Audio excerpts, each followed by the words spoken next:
proud members of the Dread Central Podcast Network.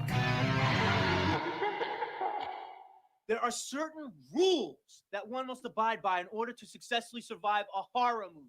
For instance, number 1, you can never have sex. Big no-no! Big no! I'm a dead man. Sex equals death, okay? Number 2, you can never drink or do drugs. No, the sin factor. It's a sin. It's an extension of number 1. And number 3, never, ever, ever, under any circumstances, say, I'll be right back. Because you won't be back. I'm getting another beer. You want one? Yeah, sure. I'll be right back.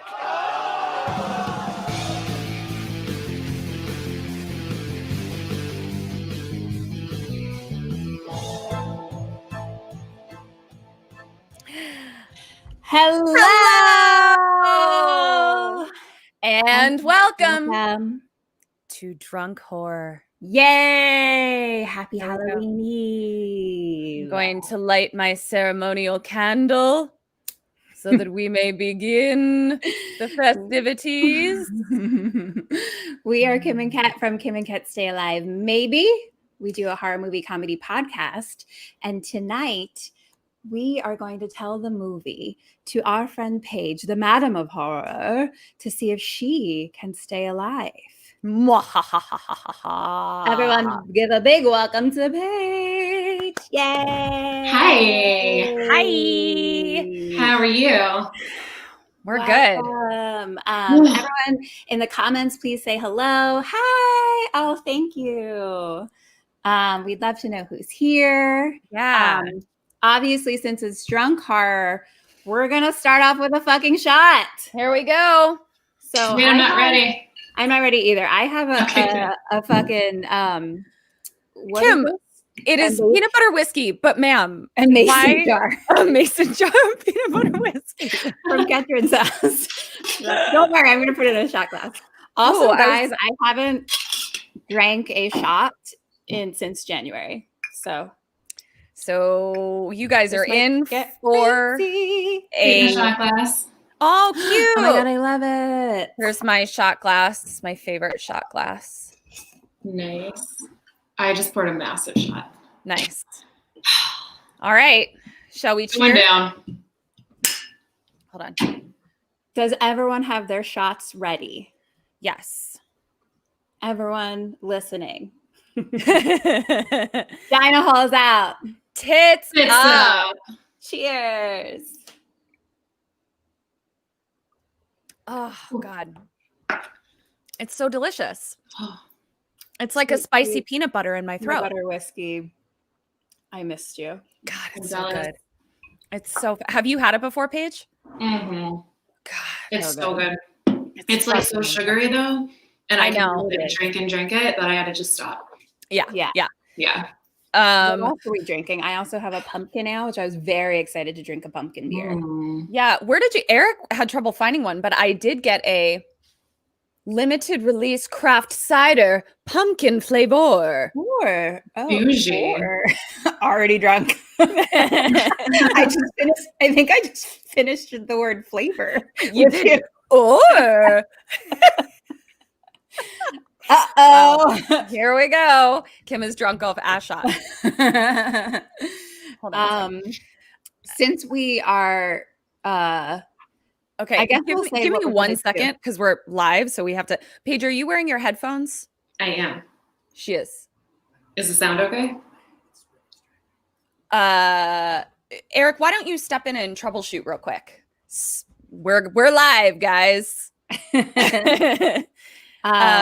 Mike have Eric M, waiting in the hi wings. Page. Civil Gore. Oh, hi, Mike M. Podcast. Hello, our friends at Civil Gore. They asked about. I liked the beer. I think it's very pumpkin-y. Horrible Imaginings is here. Hi, Miguel. Keep It Real is here. Ashlyn DeMille says hi, Paige. Hi, Ashlyn. Joey Lux, Erica Johnson. Hello, Brandon. Oh my gosh, all of our friends. Is anyone else hearing a delay or an echo? I am not. I am not. Paige, everyone says they can hear everyone fine. Mike does. Erica says they can hear everyone fine.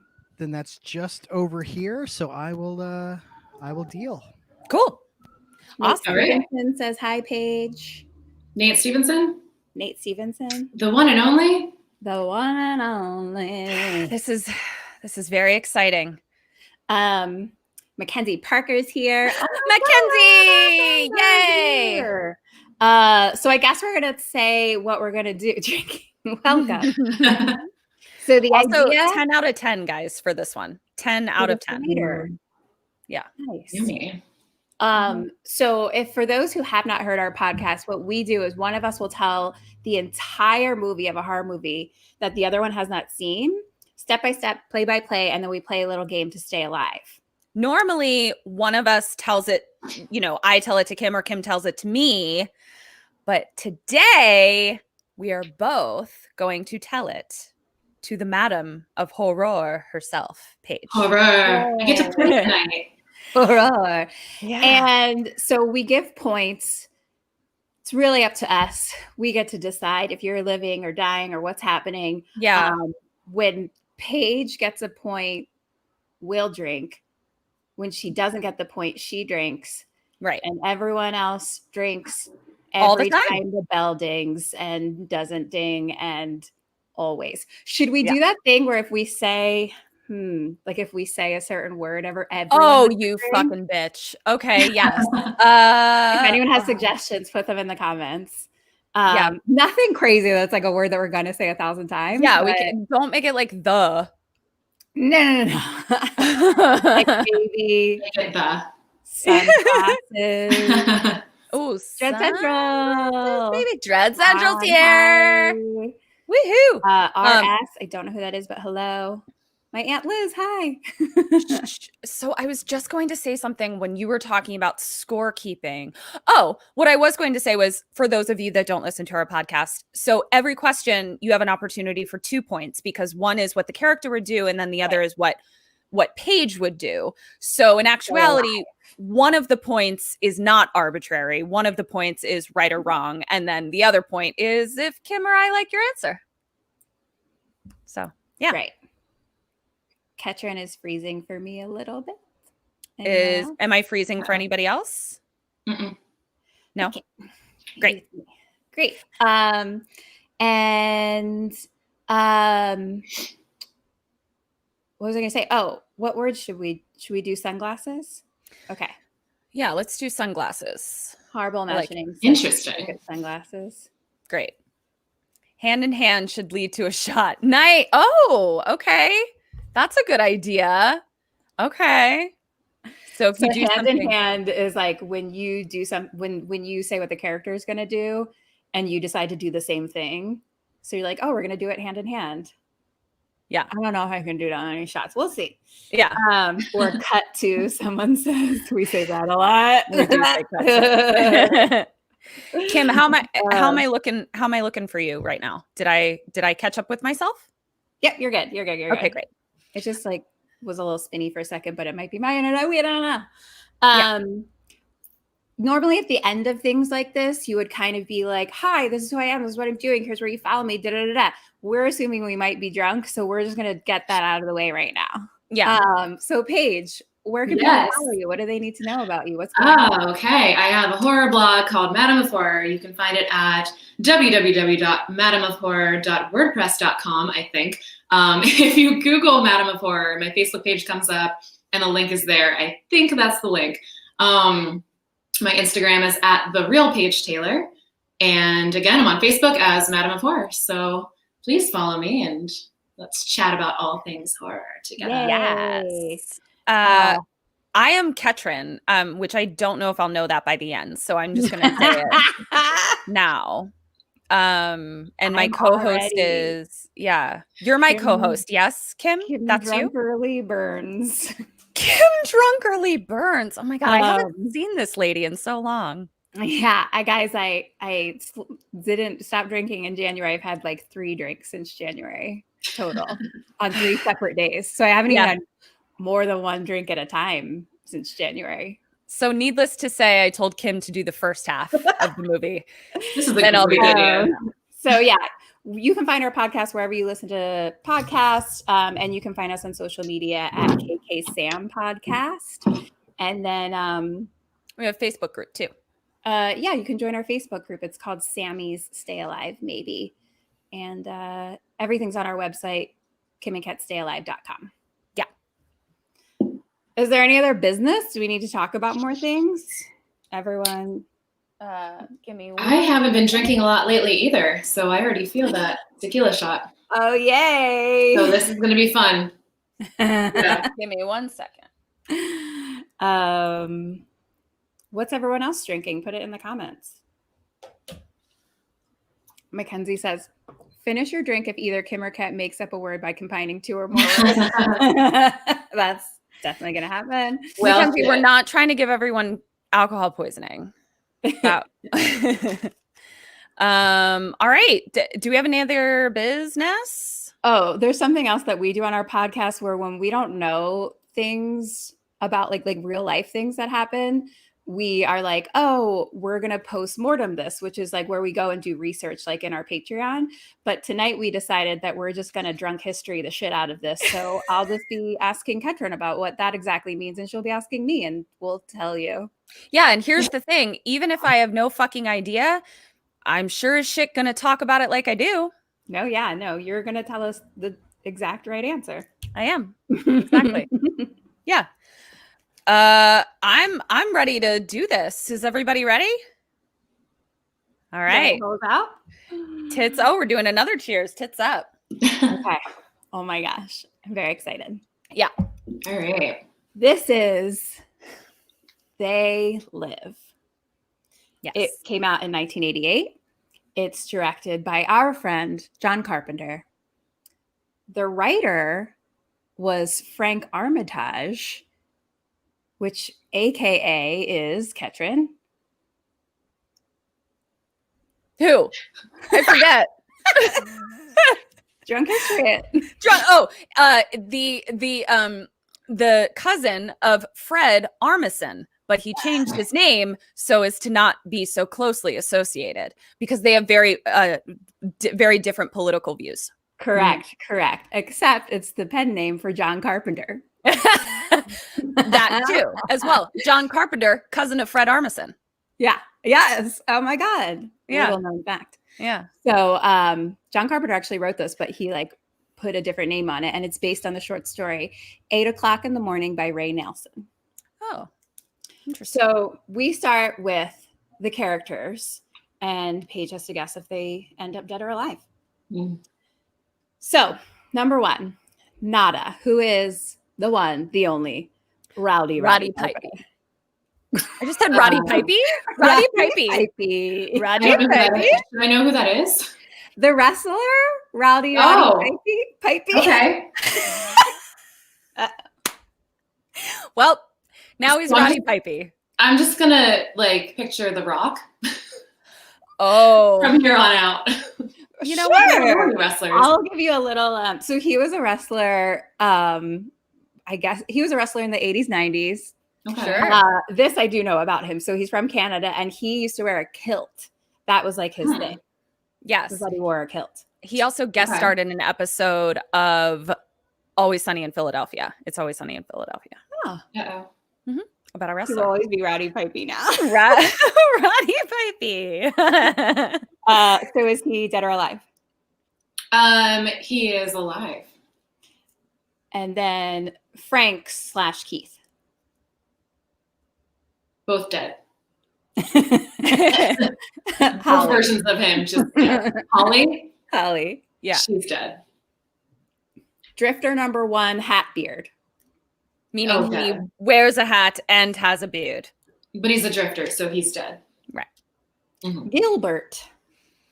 Gilbert. Alive. Drifter number 2, Clark. Dead. Paige. Yeah. Girl. This bitch. Did I comes kill in it? here out of fucking nowhere and gets 5 out of 6 on the dead or alive. God Ooh. damn it. That is Oh yeah. That's the best score cumulatively that Kim and I have ever had on an episode of our show. So nice work. Wow. I mean, I know my drifter deaths, so There you go. you know. Okay. For sure. here we go. So we start, it says they live, and it kind of turns into a spray painted wall. And the music is very like tall bass playing. Like it's like Yes. ba-boom, Yeah. ba-boom. Like, Throughout. like Night Court or something. Yeah. Oddly enough, bass player was the bass player on Night Court too. It was. Mhm. Yeah. Yep. Little known fact. And we start, we're on like a train tracks, and that's where like the graffiti is. And we see Roddy Pipey, not in his kilt, regular 80s man jeans. He's got kind of a Rambo, like when he first gets to town vibe, where he's got like a big backpack. You can tell he's like carrying all of his belongings in one thing kind of situation. I see. Yeah. Yeah. He may be a drifter himself. He's got a satchel. And He's got a sack. Okay. he's walking. Like maybe he just jumped off one of these like trains that are not for passengers. Right. Mayhaps. At the tracks where Kim was hanging out as a small child. That's where all the cool kids were. So, and then he's just walking. Damn, we should have suggested drink when Kim adds to her Foley sounds. Resume. I do a lot of Foley sounds. Yeah. Hey, it's never too late. Boom. That thing is going for like the first 5 minutes of this movie. So it goes forever. Just the whole background. Also, John Carpenter did the music for this. I feel like that's like Halloween 3. So I feel like it is very John Carpenter. Yeah. Mm-hmm. Yeah. So he's walking forever, and he's like looking at the city. Like, we're in a big city. We're in Los Angeles. Let's say. Are we? Yep, we are exactly in Los Angeles. Definitely a city, and he's walking around. Lot of scenes in this movie take 5 minutes for something that I could say for 30 seconds. He's walking. Yeah. Goes to what I assume is the unemployment office, and there's like the job board, and it's just like empty. And then he like talks to some lady, and she's just like, we've got no jobs. Like, very much just like, no. And he's very much like, I've had some tough times. Like, I just came from Detroit and somewhere like that. So anyway, back to the streets, walking around again. Boom, boom, boom, boom. And he kind of goes to a park area, and there's this like a street preacher there. And the preacher is all like, preaching. Like he's like, the snakes of the world and they're taking over our leaders, and they're recruiting the rich and the powerful of our people, and And a cop car pulls up. So Roddy's like, goodbye, I'm gonna keep walking. And then he gets to, basically it's nighttime. He's in sort of like an alley with like some like unhoused people sleeping in the alley pretty much. He's kind of outside like someone's apartment where they're watching TV, and he can hear the lady talking, and she's like, I just want to be famous, blah, blah, blah. On TV, right? That was on TV. On TV. Oh, I thought she was like in her living room. No, it's like somebody watching it on TV. And honestly, I want like 10 more minutes of that, Kim. I want like that character from you. Why won't anybody hire me? I don't understand. I want more of that. Okay. Yeah. Miguel's giving more of the preaching. They are owners. They are all about you. They're all around you. Like, these are the things that he's saying. Miguel coming in the clutch, like always. Except there's a 10-second delay. But anyway, but again, like above him now, he sees like a police helicopter. So they're just like around. So now it's the next day, and he goes to a construction site and tries to ask for a job. I think something racist happens. Yes. Low-key. Because basically the guy was like, it's a union job only. And then he like looks over and sees a bunch of Latin men standing around speaking Spanish, and there's just like a look. And then he like looks at him and says he has his own tools. Next thing we know, he's working there. So that was uncomfortable. Yeah. But then he's working and he's got his like WWE wrestler bodies with his shirt off, and he's like doing the work.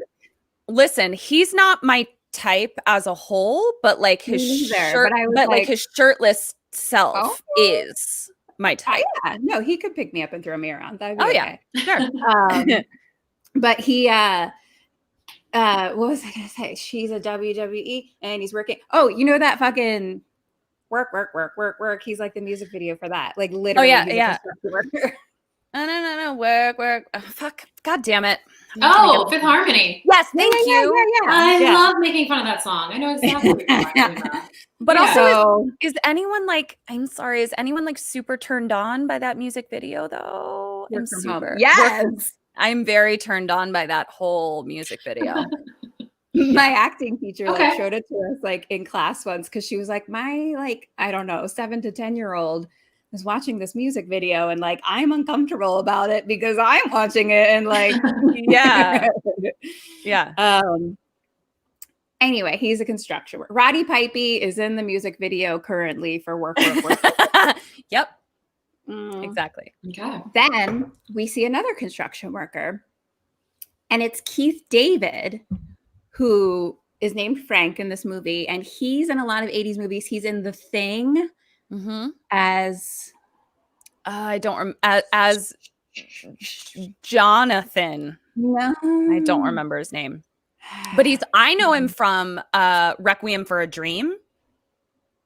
He was like the super bad guy in Requiem for a Dream that makes Jennifer Connelly blow him. Is he? Yeah, that's him. That's what I know him from. That's who he is in my nightmares when I see him because it's That's terrifying. that movie out. Yeah. He's in some other 80s movie too. Where are our comments? Yeah. Who is this guy? Yeah. But I'm going to pretend he's Frank from Hellraiser. Great. Okay. Get Perfect. some more I love it. shirtless beefcakes in there. I love it. Let's do it. Yeah, he's a beefcake. So more of like a bald black man beefcake, but you know, it's great. So he's in Platoon, someone said. Yeah. Childs. He's Childs in The Thing. Childs. Thank you. Not Jonathan. So, am I freezing? No. Mm-mm. Okay. Are we all frozen? For me. No. Catherine's. So I'm just making sure. And then, okay. So basically, somehow people can all tell from his satchel that he doesn't have a place to live. Like the head construction man is like, you can't sleep here, so find another place or whatever, and things like that. And so then Keith Frank comes up and is like, hey, like I know a place where you can stay and they have hot meals and things like that. Question number 1, do you go? And does he go? Ooh. He definitely goes. And sure. You're going to go too? Because there's no sign yet that I'm in a horror film. This is very like just 80s construction working. So sure. Yeah. Great. Definitely. Hand in Hand. Cheers. Cheers.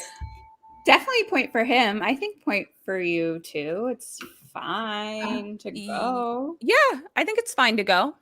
Okay. So all 3 of us drink. Cheers. I just Cheers. did. Okay.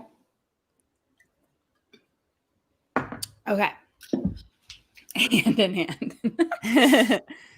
So we come to like an encampment that's in a big kind of field, and there's like families there and people are like making food and stuff like that. Like it's a whole like kind of set up places, but it is like tents and things, right? Yeah.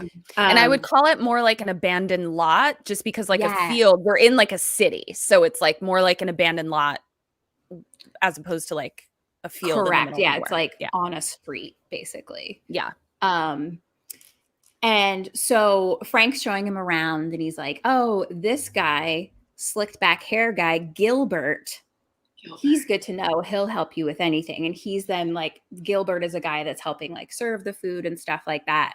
So now Frank and Roddy Pipey sit down and like eat their food, and they kind of like talk about their lives together. And like Frank is like, I have a wife and 2 kids back in Detroit, but like they started shutting all the steel mills down and things like that. And they talk about the war, or like Frank definitely talks about the world of like, you know, that's life. Like everyone is out for themselves. And it's Right. like they cut all the steel mills. So like at one point in time, we gave a break to the steel mills. And then like, what do the people do who run them? They give themselves a raise. Right. And then fuck over everyone who's like working there. Yeah. So it's interesting because it's clearly a statement on the 80s, and then it's like nothing like things that happen today. So it's really, really interesting. I'm glad that we got all of these problems just totally figured out and everything is fine Totally. now. Yeah. But Roddy Pipey is like, no, I believe in America. Like, I'm just gonna like do my work and get my money, you know, that whole thing. Yeah. And now it's nighttime. We're in the encampment lot. Roddy's like playing the harmonica like you do. And then he kind of starts to like wander around and see what people are doing. So there's these 2 guys watching TV. So these are drifter number 1 and drifter number 2. So drifter number 1 is like hat and beard guy. Mhm. And drifter number 2 looks like Clark Griswold, kind of. Erica's asking nighttime. Nighttime? No, I would just say it's It is nighttime. because it's like You think 4 it's a.m. night? Oh, it's 4 a.m. So yes, nighttime. Yes. Yes. Okay. Thank you. As compared to like nighttime, it's like nighttime. Right.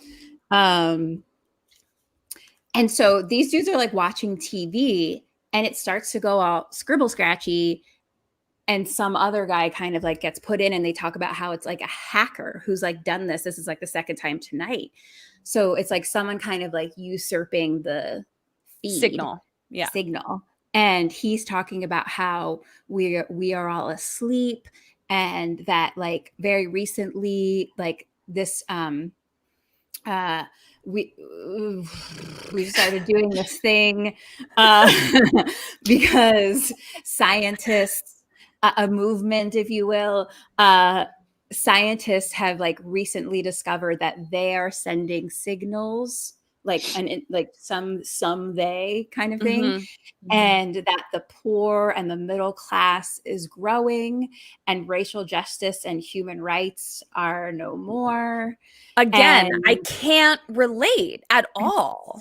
so different.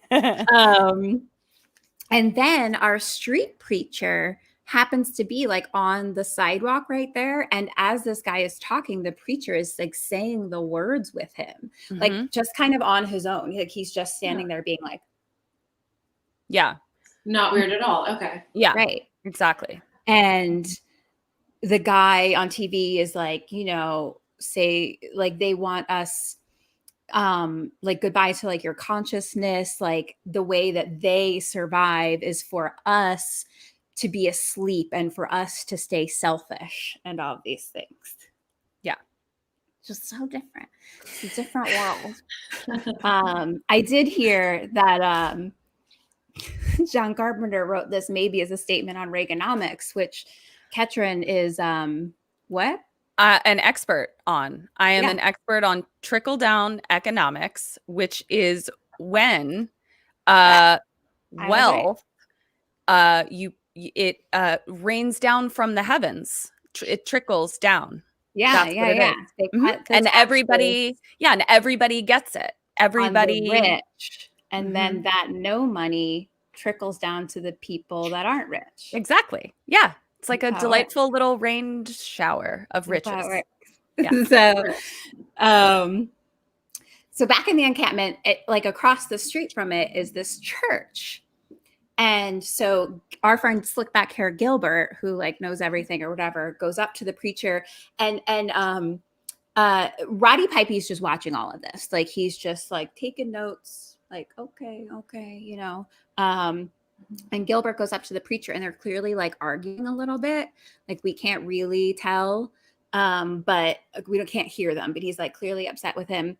All Also, the people watching TV, they all start to get headaches. Like Roddy Pipey like holds his head, and they're all like, that's "Oh, right. my head." They all have headaches. And then like the Gilbert like brings the preacher like into the church. So now it's the next day, and we are in the encampment, and Roddy Pipey sees Gilbert, and he's like, "Oh, hey, like choir practice like went really late last night," like kind of being like, "What the fuck were you doing at 4 a.m. like going into the church and stuff like that? Like what was going on, you know?" And Gilbert's like, "Oh yeah, like we cook for a lot of people, so they let us use our kitchen. Like I don't know, whatever." And back to the guys watching TV, and the feed comes in again from this other dude, and he's talking about like the sleeping middle class, and like basically there's this signal source coming from them, you know, and we need to shut it off, but we need to do it from the source, Right. like and then it kind of all cuts out, and it just goes like beep, and it's like channel 54, like they all just are like done, and they all have headaches again. And so that all happens, and Roddy then watches Gilbert watch all of this like going on, like the feed cut out and everything, and then he watches Gilbert go into the church. Question number 2: what do you do, and what do they do, and what does Roddy Pipey do? Okay, so wait, what? So he watches everybody go into the church? So yeah, like the TV cut off, Right. and Gilbert seems to know what's going on, but Roddy's just standing around watching, and so Gilbert like runs into the church across the street. So Okay. what does Roddy do next, and what do you do? He follows because that's where the story leads. I follow too. I know I shouldn't, but I follow because I'm curious.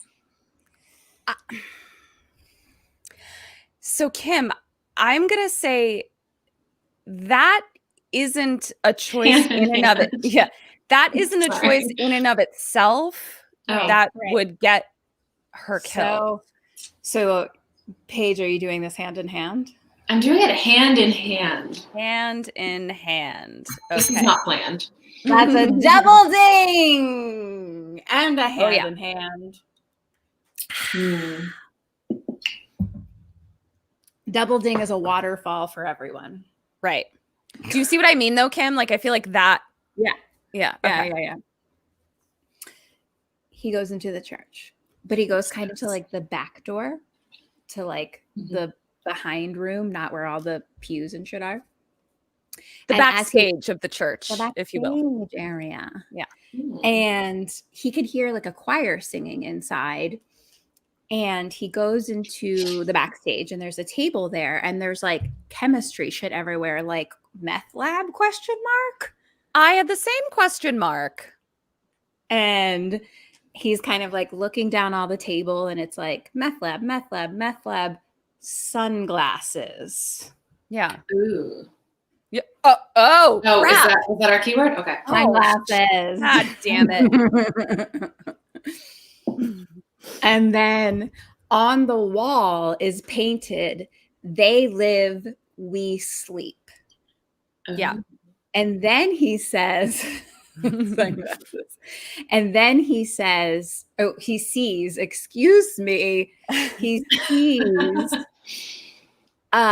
tape player that is playing the sound of a choir. There's not actually a choir. Oh. Yeah. I don't like that. No, I don't either. So now we see, I don't think he sees this. We see now in the pew area, the main stage of the church. The main stage of the church, right. Gilbert's in there. I think maybe preacher's in there. Also, the guy from the TV is in there. So the one that's been all like, they are keeping us down, like they are killing the middle class, like da da da da da. Oh. A tape player. It's an ancient Touché. artifact from the days of yore, Miguel. I was like, did I not say that word right? This was like an old school tape player too. Like Yeah. it was just like big giant like turning wheels. And so, they're all in there talking about the signal and how the signal went out and how they like basically they keep trying to take over the TV signal so they can get their message out from the sky that's talking. And they're like, it's not working because they keep shutting us down. So they're like, there has to be another way. Like maybe if we start recruiting more people, like da da da da da da da. And at that moment in the backstage, Roddy Pipey kind of like trips and falls backwards like into a wall. And the wall kind of breaks open. Like it's kind of like a hidden door almost. Right. Yeah. And so he like moves that aside and it's like a little hidden tiny room with boxes Alcove. inside, an alcove, if you will. Yeah, and I will. And so there's cardboard boxes inside. But then the preacher comes in. Yeah. And like basically chokes him, but then starts just feeling over his face. And then it turns out the preacher is blind. So he's all like, let me feel your face. But so Roddy Pipey, like real quick, like covers the wall up again. So it just looks like a normal wall. You can't see anything, but he didn't take anything or whatever. Well, and also he's blind, so he really can't see anything. Oh, right. he didn't notice. He didn't notice that Roddy Pipey knows what's inside that alcove. Right. But he's all like, let me feel your face. Let me feel your face. He feels his hands and he's like, oh, a working man. Like, la, la, la. And Roddy Pipey's just like, okay, bye. And like leaves. And as he's leaving, there's more police helicopters outside and like right above them. So many helicopters, Paige, like just all the time. The fucking popo. Yeah. All right. And alcoves and hearths will be the new spin-off podcast. It was an alcove. AKA tiny room. Yeah. So he kind of like runs across the street or something, but because people inside hear the popo copters, Gilbert and like some other guys run out with sunglasses on. Yeah. Oh shit. God damn it. And start looking up at the copter. So now we see the drifters talking. I don't think Roddy Pipey hears this. I think this is just us, but so Hatbeard is talking about how he's been hearing shit on the streets that like people are talking about some kind of like epidemic of violence and that like just kind of end of world shit pretty much. Kim, so I'm following along. You said epidemic of violence as I'm reading epidemic of violence. And then I wrote end of world shit. Nice. Well, I got the important parts in apparently. Wow. It's just weird that, okay, anyway. We took the same bullet points. Yeah. So Roddy, they're talking doing that, but Roddy is busy talking to this kid, basically asking him for his binoculars. Oh, right. Yeah. Okay. Like he says binoculars. We're just watching it from a distance. So it's just him being like, yeah. And then next thing we know is binoculars. So, right. I don't know. But as that's happening back at the church, Gilbert and Sunglass Friends are putting boxes in cars. It's because Roddy has his binoculars. So he's kind of like chilling now, like on the other side of the street with his binoculars, being like, I'm gonna watch you. And so he starts watching them like carry out boxes into and putting them in cars. And Frank comes up, Frank Keith. And he starts to tell Frank Keith all about everything he's like seen or whatever. And Frank is like, leave it alone. Yeah. I'm Leave just it alone. trying to live my life. I don't want to get Like- involved with your crazy shit. I just want to fucking walk the white line. Just leave it alone. Question again. We do numbers on normally, Yeah. so I'm like just used to being question Yeah. numbers, and then I don't Yeah. have them. So, Three. Number do- 3. three. Thank you. Do you leave it alone, and does he leave it alone?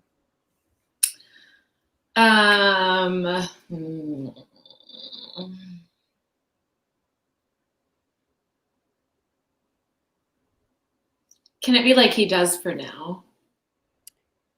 Like he drops it? Like he's Okay. like, okay.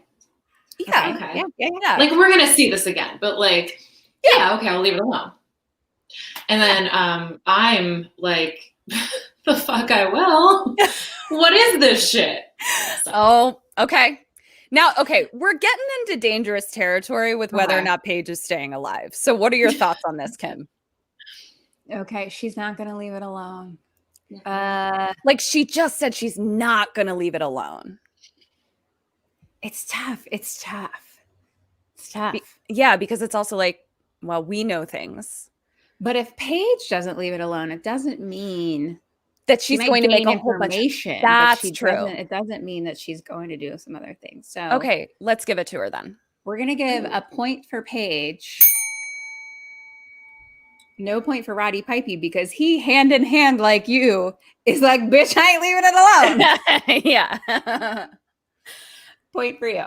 Mhm. so does that mean I drink once or none? You don't drink at all because you got the point. All right. Yeah. But no, because you didn't hand in hand either. Roddy Pipey is like, he's like, because Keith Frank was like, I like to walk the white line. Like I'm trying to stay straight. I got kids and I'll throw myself in a dangerous. Thank you, organic bri guy. Cool. I love it. And he's like, I like to walk the white line. I got kids in Detroit. Da, da, da. And Roddy Pipey's like, the white line's in the middle of the road. It's the most dangerous place to drive. Yeah. And if you could just picture every single line that Roddy Pipey says being said exactly like that, like Kim's Okay. impression was spot on. He Spot doesn't on. talk much, and then he only says like, Yulissa, hi, Yulissa. what up, ladies?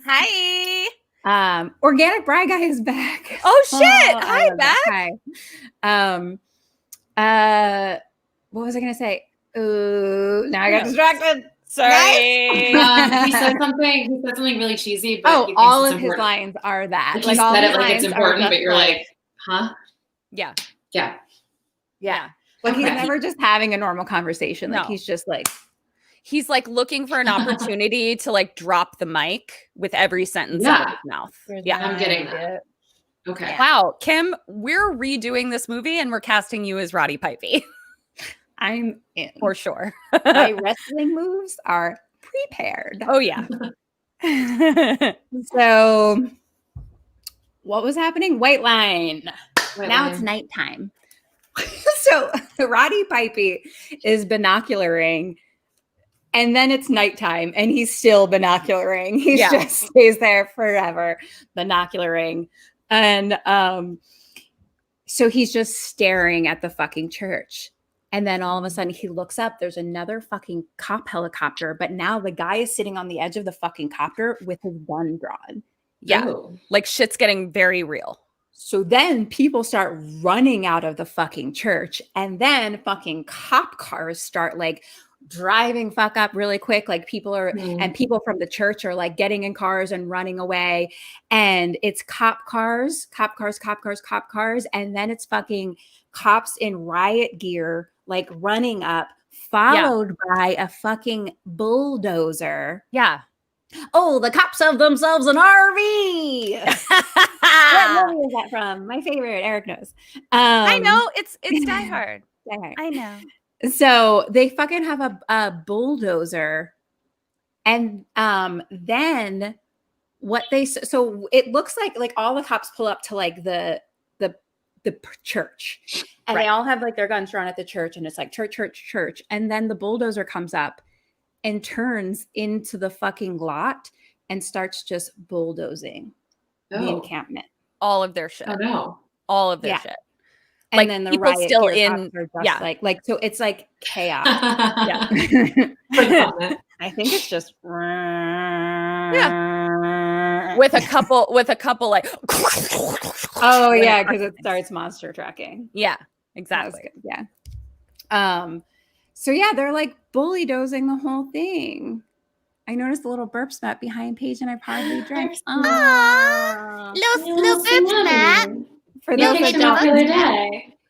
for those that don't know, Sam, we call burp snap from a drunken mistake I made in episode 10. And he's like our unofficial mascot of the podcast. Yes. Love Little burp snap. So yeah, it's like honestly kind of sad. Yeah. Because it's straight just like they're literally just it's just chaos. Like it's like families. It's just they're just like running, everyone's screaming. It's like nighttime, there's cops everywhere, and it's just like they're literally just like Yeah. What I find really funny is when we were choosing a movie and one of the options was something about Maniac Cop, and we were all like, it's a sensitive time. Like maybe we don't want to do a movie that's got like a Maniac Cop. Cut to They Live, and it's just like, well, can't get away from it. Cool. Here we go. and it's just like let me tell you my feelings about the political statement satire. Yeah. Right before an election. Yeah. So yeah, so that's just happening for like a pretty long time. Like it's just like cops, whatever, everyone's it's chaos. Roddy Pipey kind of like runs away down into an alley. And he's walking down the alley, and like kind of in a corner, he sees like a bunch of cops kind of have the guy on the TV, and the preacher like up against the wall being like, we know who you are. And they start like beating the shit out of them. Yeah. And then there's like a kid hiding. And when I say kid, I mean like, it's Binocular Kid. It's but Binocular he's like a Kid, yeah. teenager, which in the 80s, he's like 35.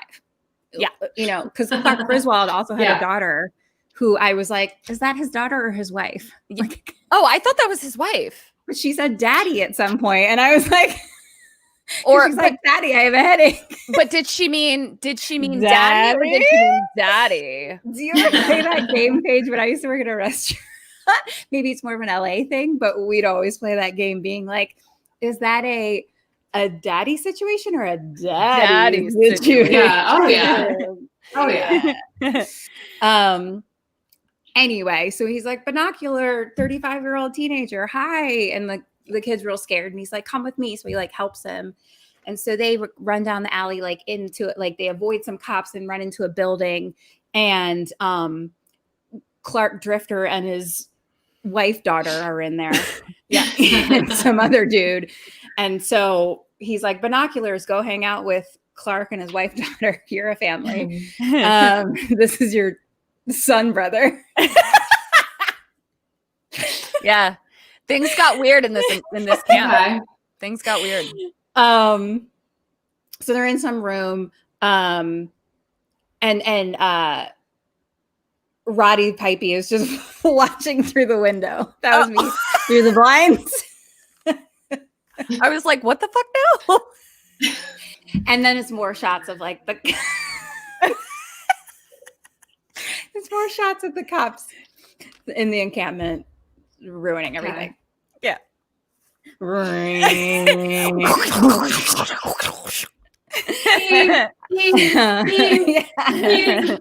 Between the three of us, we're one bulldozer. Maybe we should be that for Halloween next year. A bulldozer. The three of us. One part. I get to do the caboose. I love it. So now someone needs to bring Paige a drink. I have the drink. Cheers. Cheers. I think she was concerned you were getting low.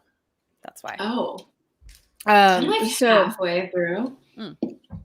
I've got a bottle of tequila, guys. Wowzers. It is a full bottle of tequila. What was the reason for a second shot? I don't remember, but I don't need it. But you guys could do it.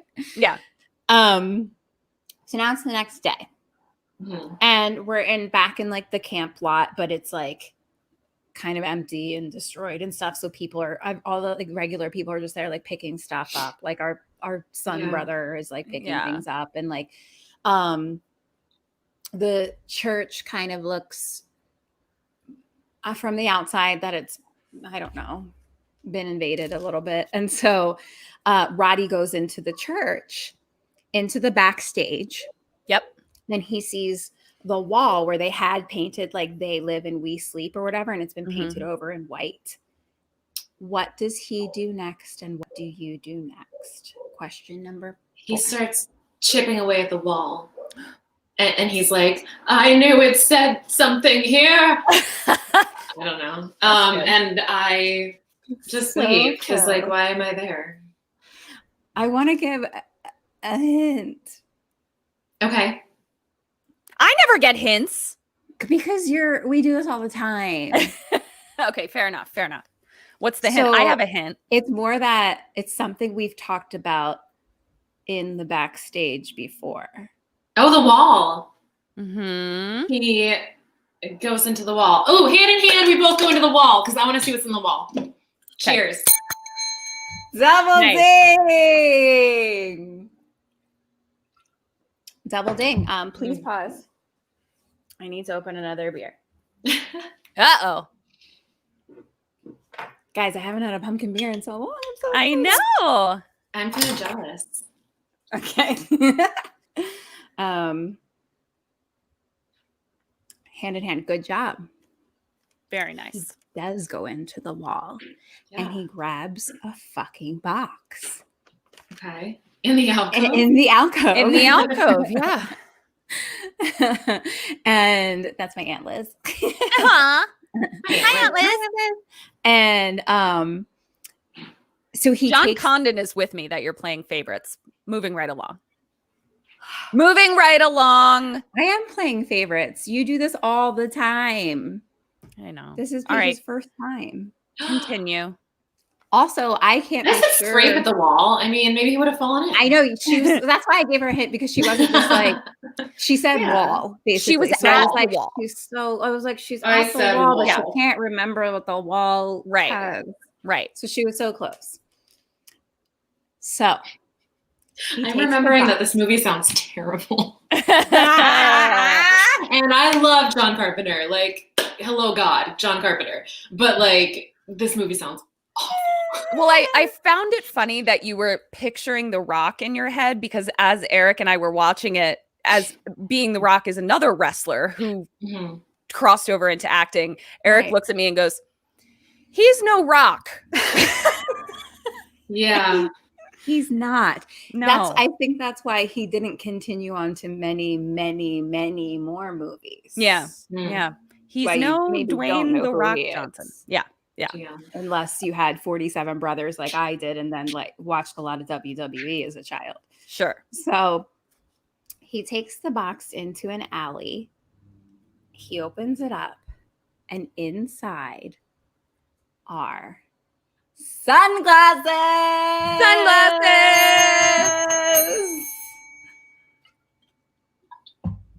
Are they like cheap plastic sunglasses that like beer distributors give you? Yes. No, I feel Yeah, like they they're are. like, no, they're like, because they're black, but they look like more, what's the word for when you get this is like a P on it because it's special for a sun.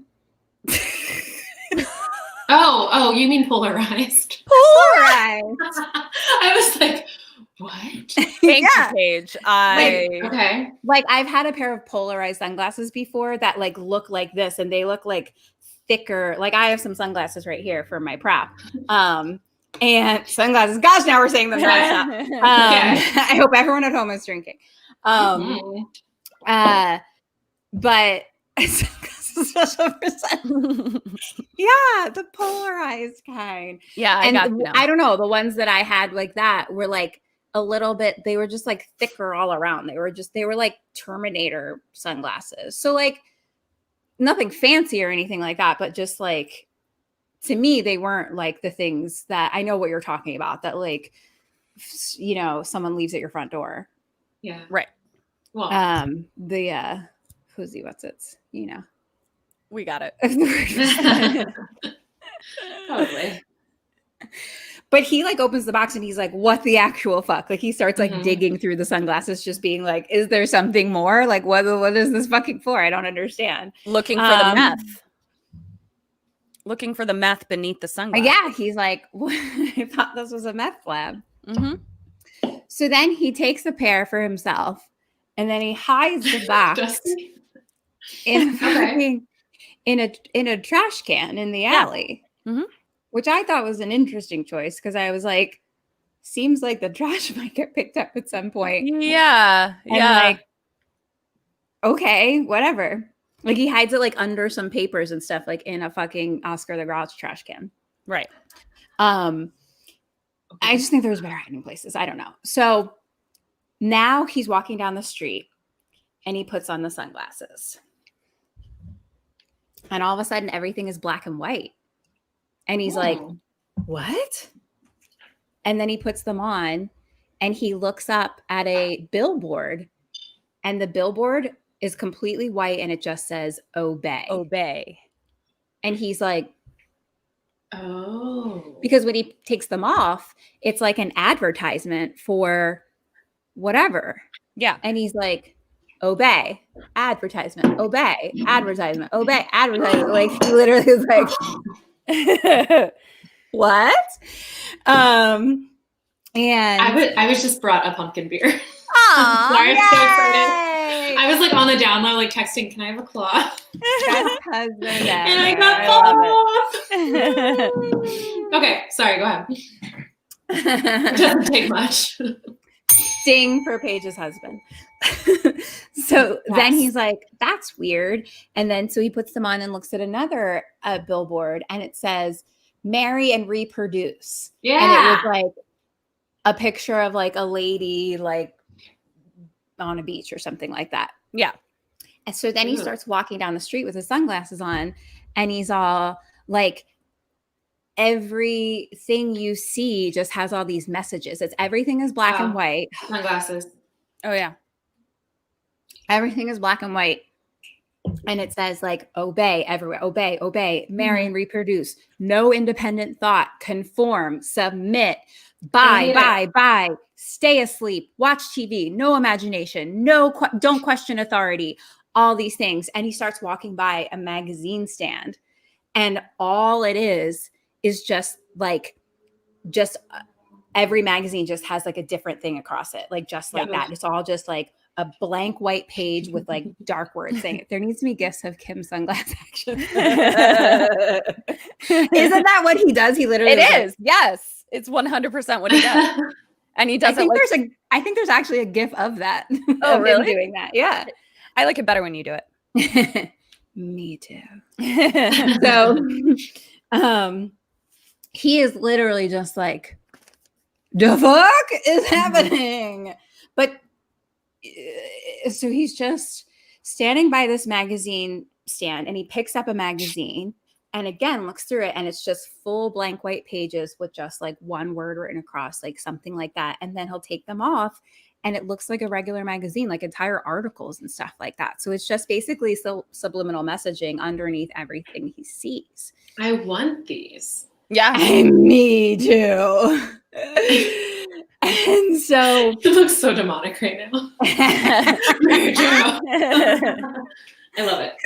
And so he is like staring at this magazine, just being like, oh my gosh. And then he looks like dumbfounded. And he hears some guy next to him be like, what's your problem? And he looks up and the guy's face. I'm going to try to, please help me. I'm going to try to be the guy. But like as if acid had like ripped off half its skin. Yeah. And like his eyeballs are bugged out. And like crystals kind of. Yeah. And he kind of like talks like this. Like it's like, He's like robot alien. Yeah. What did you call them? I called them robot aliens. I called them robot alien skeletons. Yes. Oh my God. Yeah. Robot alien skeletons. Yes. That's what they look like. Yeah. he's the skeleton of an alien as a robot Yes, exactly that. in a suit. 'Cause Right. it's just his face. So now Roddy Pipey sees that. And he's like, and then he takes his glasses off, and the guy looks like a normal fucking guy in a fancy suit. Oh. Yeah. So, and again, the guy's like, what's your problem? Mhm. Like, crazy man. So he puts the glasses back on, and suit alien robot, whatever the fuck, is buying a magazine, but the magazine like salesman guy looks regular, even in the glasses, even in the black and white glasses. So he's like a normal human looking person, and this is okay. And like, again, that's just like a very long thing. Like the robot alien gets into a car and again is like, what's your problem? Because he's just like jaw to the floor. And then magazine salesman guy is like, are you going to buy that or what? You know, and he looks down at the money that he's holding, and the money says, this is your God. Ugh. Yeah. Yeah. Yeah. It's Okay. not, honestly, like it's not looking great. You Yeah. know, like the whole situation isn't looking great. Mhm. So now he's walking down the street and looking at stuff, and there's like signals coming out from things where it just says sleep, sleep, sleep, sleep, as if like that's all we're hearing always. And he's seeing people like at nail salons, and like some are, and hair salons and stuff, and like some are robot aliens and some are normal looking humans, like all these Oh. things. Yeah. Okay. And there's like one very fancy lady who's like loading bag after bag of like fancy bag into her thing, being like, smush, smush, smush, smush, smush, smush, who's like clearly a robot alien with like her maid who's a human, and you know, other you know, so it's Yeah. starting to seem like The rich people are skeleton aliens and poor people are not. yes. Damn. So then he walks into like a little grocery store, and he's looking around, and again, it's like lots of skeleton aliens, lots of normal people. And the TV is playing, and it's a newscast, and the newscaster is a skeleton alien, and just behind him it just says obey. And he's talking about how like things are great, like our government is great. we finally have faith in our leaders. Da, da, da, da, da, da. Faith in our Reaganomics. leaders. Faith in our leaders. I've What never. does that What is mean? that? Yeah. What does that mean? I don't I don't understand. understand. I don't understand. I like that we have no reason to drink right now, but we're all drinking. Go vote. Thank you. I haven't voted vote. Only if you're voting blue, though. And so he kind of like laughs at that, like he's like starting to get it. He's like, "This is fucking ridiculous." And so he's standing there looking at that, and then some lady like bumps him, and he looks in, and she's a skeleton alien, robot alien skeleton. Yeah. and she's like, excuse me. But like the kind of thing where you say excuse me, but you mean like excuse you. Like she bumped into him, but she was like, excuse you. I like that, Bernsey. And so question number whatever the fuck, what do you do and what does he do? Well, I know what I do.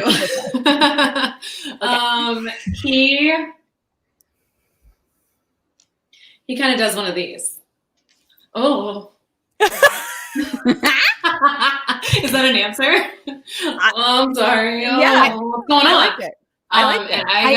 I guess maybe what does he do after that moment? Because he does get the little like, oh, someone bumped me. Okay. Right. Well, what's his like reaction to the bump and her being like, and he can see that she's a skeleton alien. Okay. Like so he sees like, that she's that, and he's like seen enough of that. Yeah. Yeah. He takes his glasses off, and she's just like a fancy old lady, and then he puts them back on, and she's a skeleton lady. Okay, so if it was the first one, I'd be like, he's kind of dumbfounded, but he's already like seen these people, so he's gonna be like, "What are you?" And then I'm like, excuse you. Like, I just kind of give attitude because I don't take shit. Okay, I'm gonna give you 1.5 points. Okay, I'll take that. A point for you because it sounds like you're just giving a human reaction back to being like, you're a human and I'm a human back to you. Oh Yeah. And I'm gonna drink because I want to. Yeah. Because it's a 0.5 point for So I'm gonna give a 0.5 point for him because he doesn't do what you did, which was just kind of like pretend she's normal. Right. But he also doesn't just be like, what are you? He does one of his mic drop lines. Oh no. He's like, oh no. You look like your head fell in the cheese dip back in 1957. And And then, what does that even mean? Like melted, I guess. Yeah. Okay. And also, like, what was going on with cheese dip in 1957? Was that when fondue was big? Queso. Maybe. Or is he saying, like, this injury of yours? Oh, postmortem. Yes. So in 1957. Yeah. Cheese dip was brought to every party. If you didn't bring cheese dip, you know what, were executed. Yes. Right. You were executed. And it needed to be scalding hot cheese dip. So that way, if your face fell into it, it would look kind of like melty and as if skin parts fell off. Right. Right. So that is what he was referring to. Exactly. It was a tough year for cheese dip for your mom. The cheese dip wars of 1957. Yeah, that's how we all know about that. Yeah, exactly. So he does that to her, but like behind her is like another lady who looks like a human. He's wearing the sunglasses the whole time right now. Oh god damn it. Good. Oh shit. I don't even and he says to the other lady, like, she looks normal, but you, whatever, look crazy. And then he's like, when I take my glasses off, you look normal. But when I put them on, you look like formaldehyde face. Yeah. Did he say formaldehyde face? He 100% said formaldehyde face. Mic drop.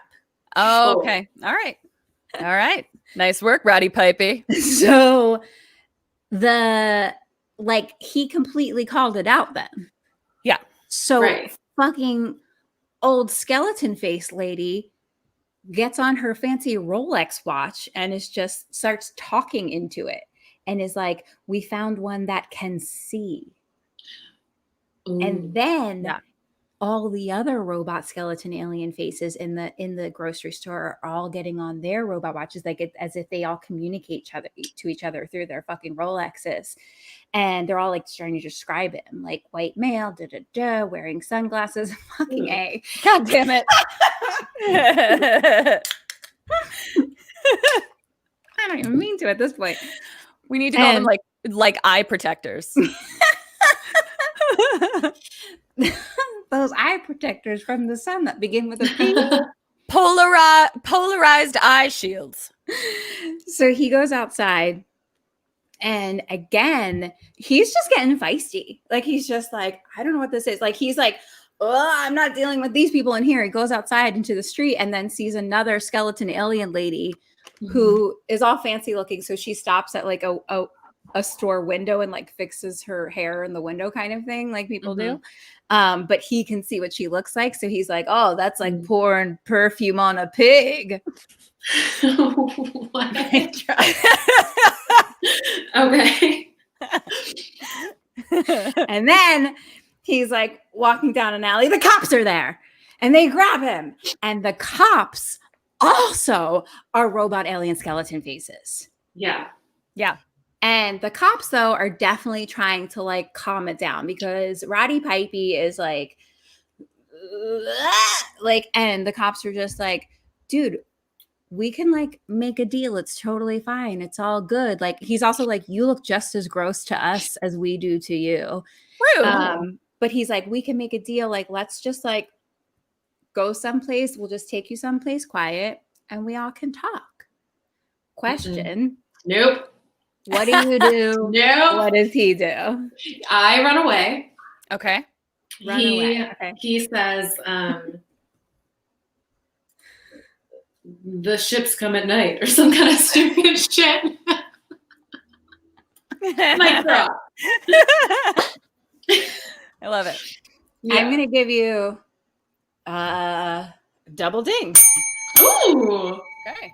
What does he say? He doesn't say the ships come at night, but he gives his own form of a mic drop, and which is a motherfucking wrestling move, because then he automatically just clotheslines the cop, which felt like a mic drop to me. So I gave it to you. Okay. But it was a cop drop. Cop drop. Yeah. And so yeah, like he's like, let's just go someplace nice and talk. And he's literally like runs at him and clotheslines him, and then like starts like hitting both of them and like poo poo poo poo. And so he ends up stealing one of the cop's guns and shoots him. Ooh. And then shoots the other cop. And so what he finds out from that interaction is, because both of those cops were skeleton alien faces, both of those cops died from being shot. So like they can die just like we can die. Interesting. Is what he finds out. So we learned something. Yeah. So then he goes into the cop car and gets more guns. Like he gets a fucking shotgun, and then 2 handguns. I don't know. He definitely has a shotgun and some other guns. Yeah. And then he starts like walking down the street again, and he hears like sirens in the distance. So he immediately like walks into a doorway, and it ends up being a bank, like a big bank. And so there's a bunch of fucking robot skeleton faces in there. Yeah. Yeah. Also, Roddy Pipey has no chill. He's just walking around with a gun. Like there's no. He has a shotgun concealing over his it. shoulder, another shotgun out, and a third gun in somewhere his else. butthole. Yeah, out of his butthole. It's like he's very impressive. Yeah. And so, so he's in the bank, shit ton of robot skeleton faces, all the guns. What does he do? What do you do? Question number 7. Also, he's got his sunglasses on so he can see. He's got his polarized eye shields on. They are on. Okay. He just starts shooting, and I don't know if it's necessary to start shooting. I feel like I just leave. I leave the area. I don't need to be in this movie. Like I don't need to be. It's gonna come back to bite him in the ass. So I leave. He starts shooting. It's a double ding. I think we just cheers for double dings. That's Yeah. You are double dinging out the butthole. I've seen a film or two. Paige is gonna have the best score we've ever had. I know, right? After that, Dead or Alive. God damn. We'll see. The more I keep drinking, I might be like, fuck them. This is gonna be. Don't worry, this is a 4-hour program. I'm only in the first half, and it's been so long. It's been so long already. Oh my god. So he goes in, and he sees them all, and he says, he holds up his mic, and he says, I've come here to chew bubble gum and kick ass. And I'm all out of bubble gum. Mike, and then the security guard like shoots at him, and then he just starts shooting, and like kills a bunch of the skeleton faces. And as he's shooting, everyone's screaming, whatever, and like behind him in the corner, there's a suit guy who's a robot skeleton face, and he's talking into his watch, describing what's happening, and then Roddy Pipey is like, "Mama don't like tattletales." I'm so glad you wrote that down. I'm so glad and because he like sees Robot Skeleton what he's doing, and so Robot Skeleton is like, "Oh shit," and just pushes a button and then disappears. Ooh. So now we found out something new. That was me disappearing. Thank you. You're welcome. So cops' cars start pulling up out front of the bank.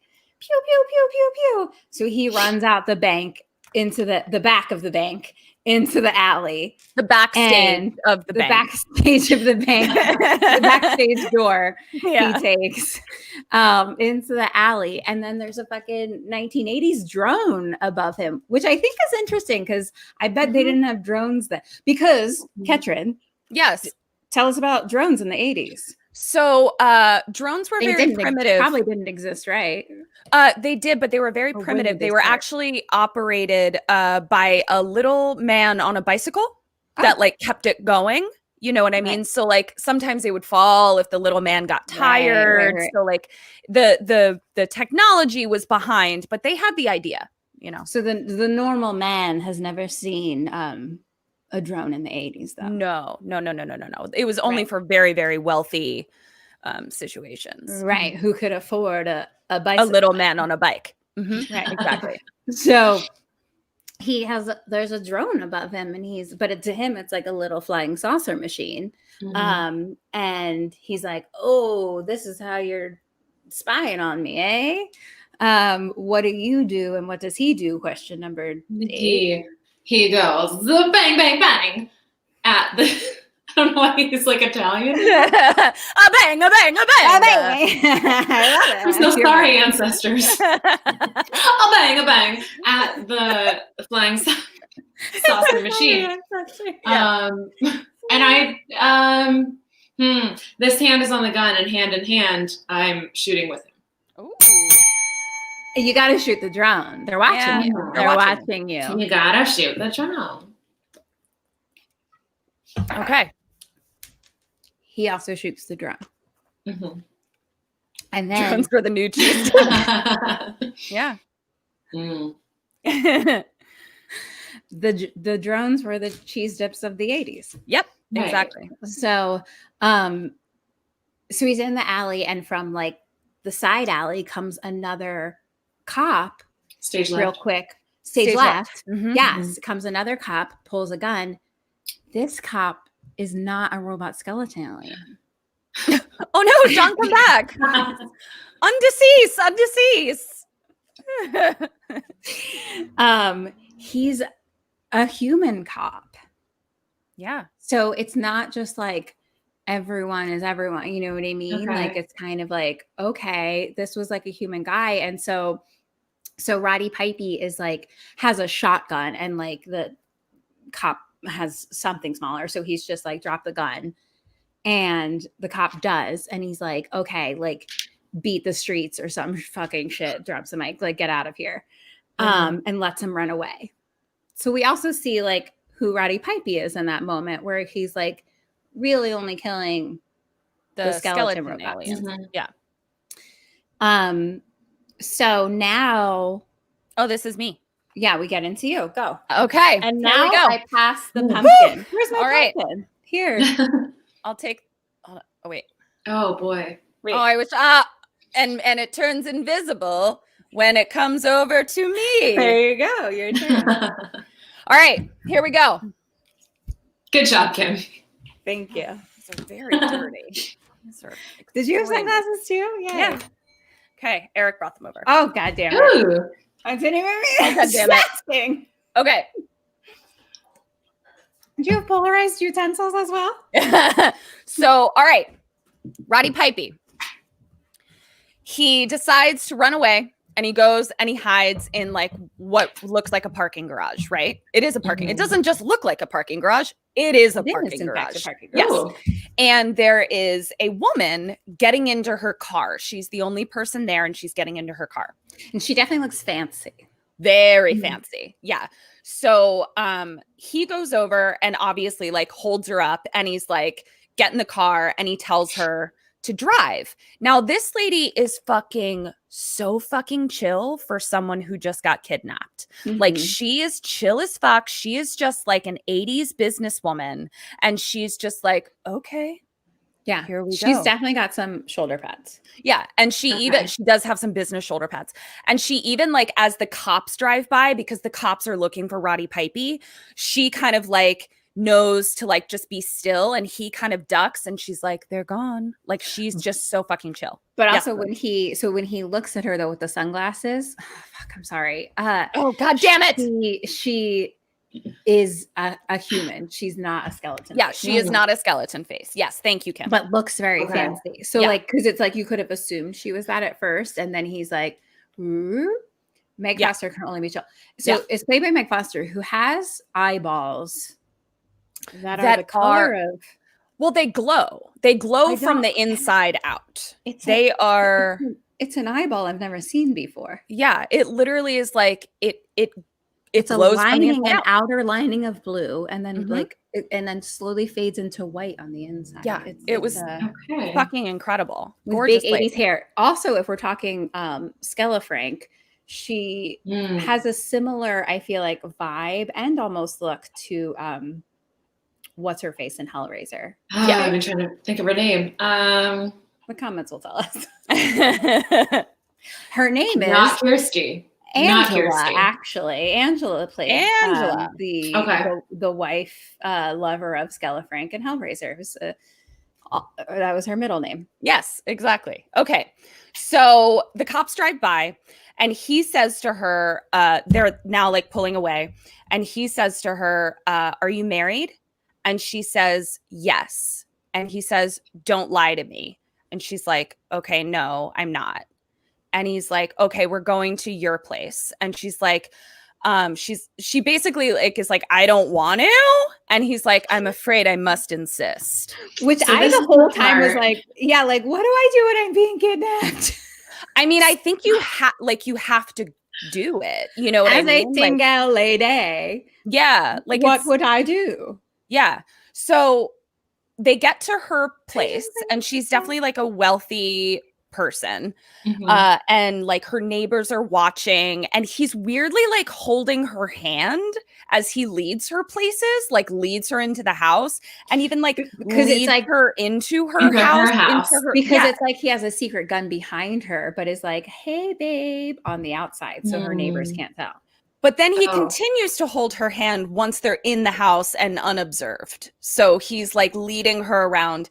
And then he sort of like plops down, not on her couch, but in front of her couch and like weirdly pulls her down with him, kind of. Mhm.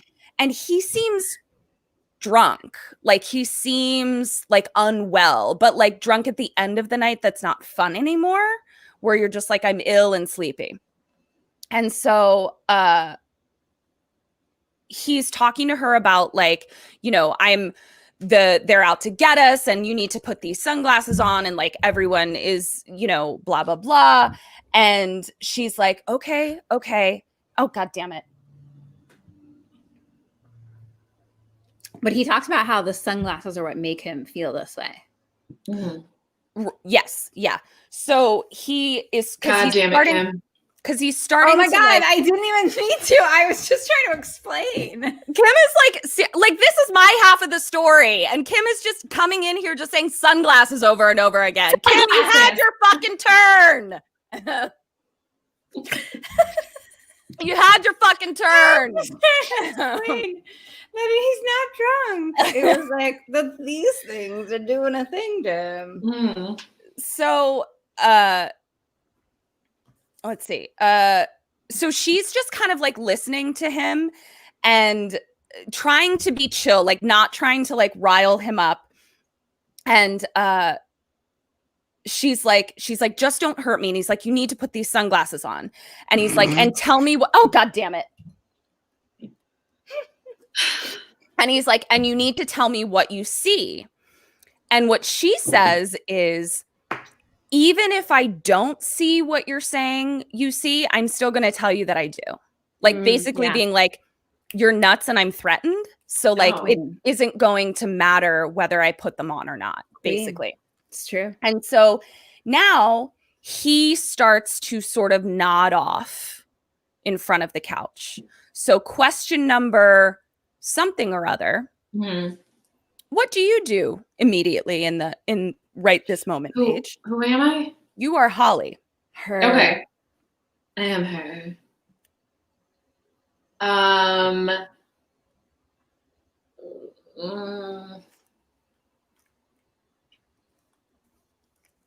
Here's the clue I'll give you. She'd fit Okay. right in with what we're doing right now. She gets drunk.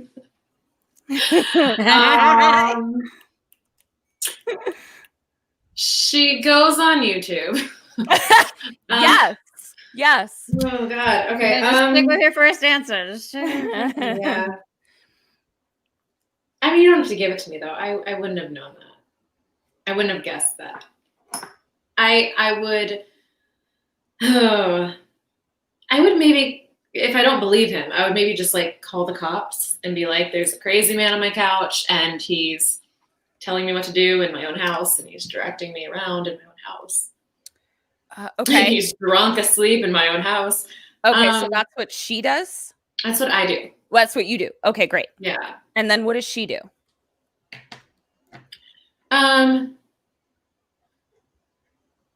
Well, apparently she gets drunk. That's fine. Yeah. Double ding. Yes, she goes and makes herself a drink at her very fancy bar in her house. Yeah. So we learn that her name is Holly Thompson. And he sort of is like kind of like he's not fully asleep. He's just kind of like in and out. And so he asks like, "What do you do?" And she's like, "I'm a TV programmer person, lady. I work at the TV station." She's not like on TV, but she like is a programmer, whatever the fuck that means. And he says at Channel 54, which was the station at the camp. Oh. He says, that station? "I work for Channel 54." And he says, "That's the channel that they're sending messages through." Thank you, Kim. I'll just keep quiet. I'm sorry. That's all right. And so at this point, she's like standing at the like where her bar is and at the window. And when he realizes that she works at the TV station that's sending signals, he like runs up to her and is like, that's them. Like, that's them.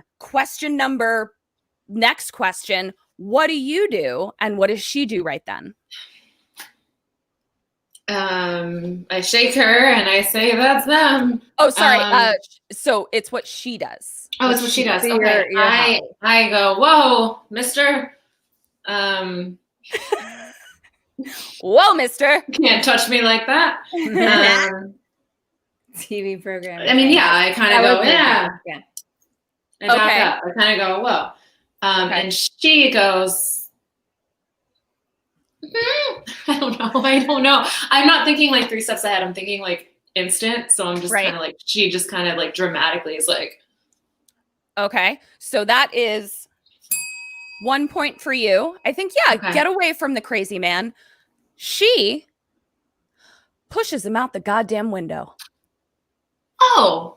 And he tumbles down to the street and stands up.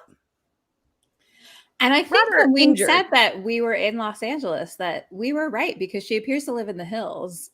She Because does he live like in the hills. literally tumbles down a hill, and then like he bumps into some other like stilts of houses, which is what the hills houses are made of. So. Exactly. Yeah. So Turns he out just we were kind of right. like, he's kind of like, shoot. Like basically his reaction to being pushed out a window is sort of like, gosh darn it. That's not how I wanted that to go. But then gets up and just like walks. He's hobbling a little bit, but he's fine. And he goes and he like hides under an underpass. He hides under an underpass. Yeah. I would just like to point out though that his glasses are off now. Oh. I'm sorry. Okay. He I'll just, realizes sorry. he doesn't have his sunglasses. Drink. I can't help it. I'm not used to doing it. I can't do it. And I'm doing it. What do I do here? I just So he realizes he doesn't have his sunglasses.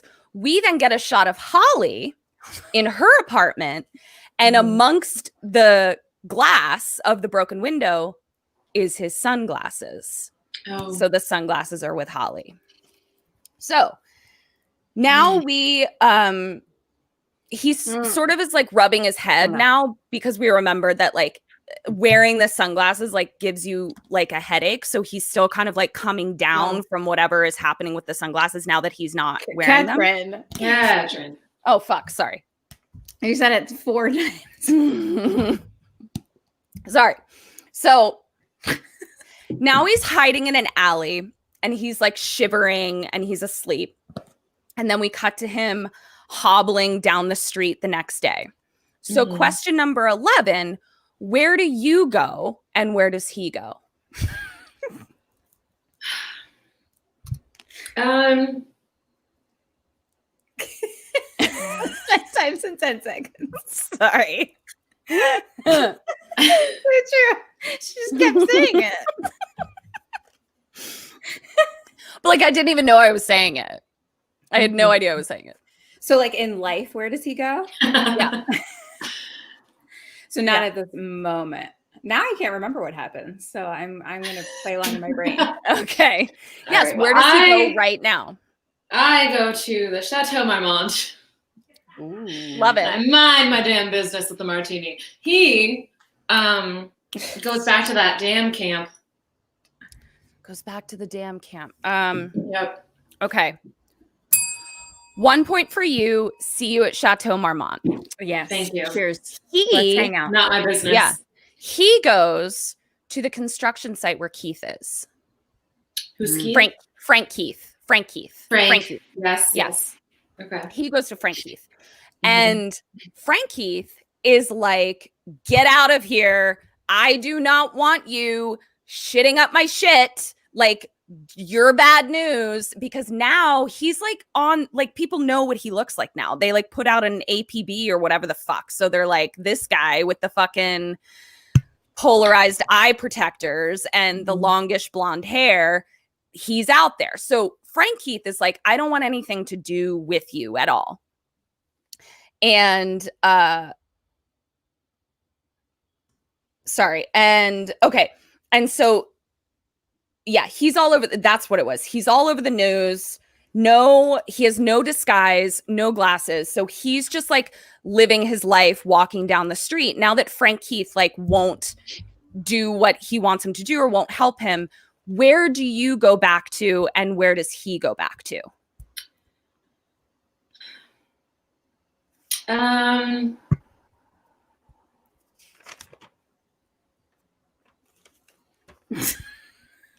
Does he go back to the woman?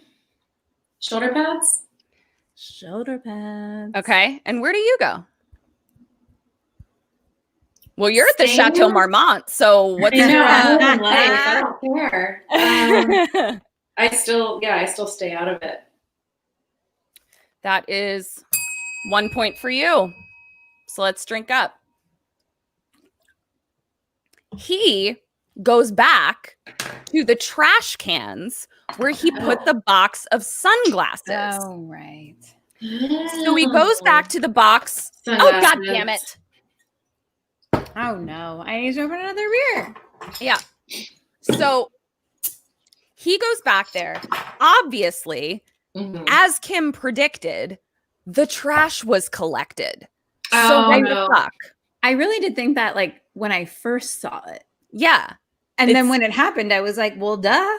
Well, duh. Like, of course. Like, it wasn't like an after. Like, yeah, I was like, why would you do that?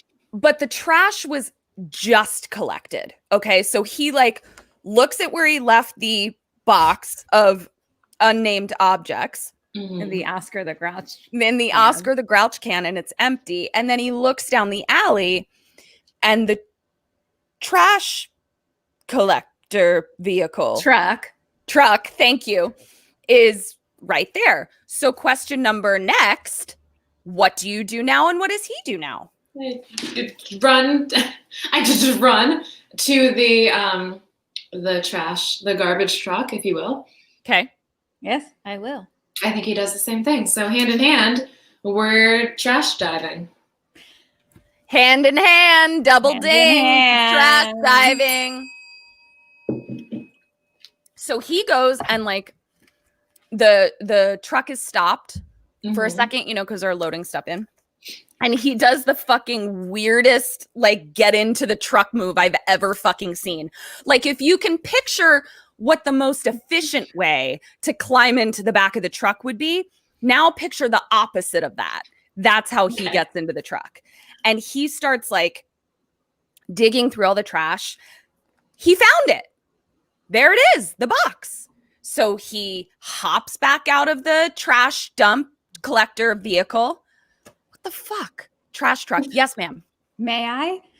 Yes. For whatever reason, the trash truck decides to lift itself up. So, because he doesn't just get out. No. Oh. It just sounds like you're like, he hopped out. He's out. And so I'm like, No, may because what was funny was Go that on. I thought to myself, what is the scenario where a trash truck will collect a bunch of trash and then in the same alley that it collected the trash, dump all the trash back out into the alley? Mind you, the trash was only cardboard boxes and like ripped up paper. Yeah. It was a very clean, Very clean trash Okay. situation. Like you didn't feel dirty digging through that trash at all. No, Just no. so you know. So he's standing in the alley now with his box of objects, and here comes Frank Keith, and he's like, "Hey man, here's a week's pay. Get the fuck out of my life," basically. So he's like, gives him a week's pay, where I'm just like, you have kids in Detroit, sir. Like you need to send that money to your family, not to this crazy trash diver. So hands him the money. I thought he gave him his money. I thought he gave him Roddy Pipey's money. Like I thought he got it. That's what I took it as. Oh, I took it as he was like, you're Giving him his own money. yeah, like you're a I thought he was fucking like, fuck "Hey, up. it's Thursday. I got your Thursday money. Here Oh, you go." interesting. Yeah, I didn't even think that. I was thinking he was giving him his money to be like, now I've given you some like stepping out money, step out of my life kind It's of an thing. important point that we're debating. It is very because important. Mostly he gave him money. But he gave him money. And honestly, the To money go never away. comes and the money never comes back into it ever again. But here we are talking about it for 25 fucking minutes. He gives him money to be like, "Get the fuck out of here." Yes. So Roddy Pipey takes this as an opportunity to be like, put these the fuck on. So Roddy Pipey goes up to Keith to be like, put these on. As Frank Keith, what do you do and what does he do? Wait, Frank Keith is the one who gives him money. Yeah. And now Roddy Pipey is coming up to you being like, and put these glasses on. Oh. He goes, "Hey man, get away from me." Okay. And I'm like, "Glasses? Sunglasses?" Yep. Oh, Okay. the drama. Okay. I won't say it again. So Keith was like, get away from me. And we Mhm. okay. All right. So wait, is your answer to wear them or not to wear them? Yeah. Wear them. Yeah. Okay. Okay. So I'm gonna give you 1.5 points. So you get Mhm. 1 point for you. So Kim and I drink. And you get a 0.5 point for you because For Keith. his gesture is get the fuck away from me. Okay. But it's a pretty strong gesture in that he punches him directly in the face. Oh, Yeah. Just punches Okay. him right in the face. Now, Paige, that's logical. Yeah.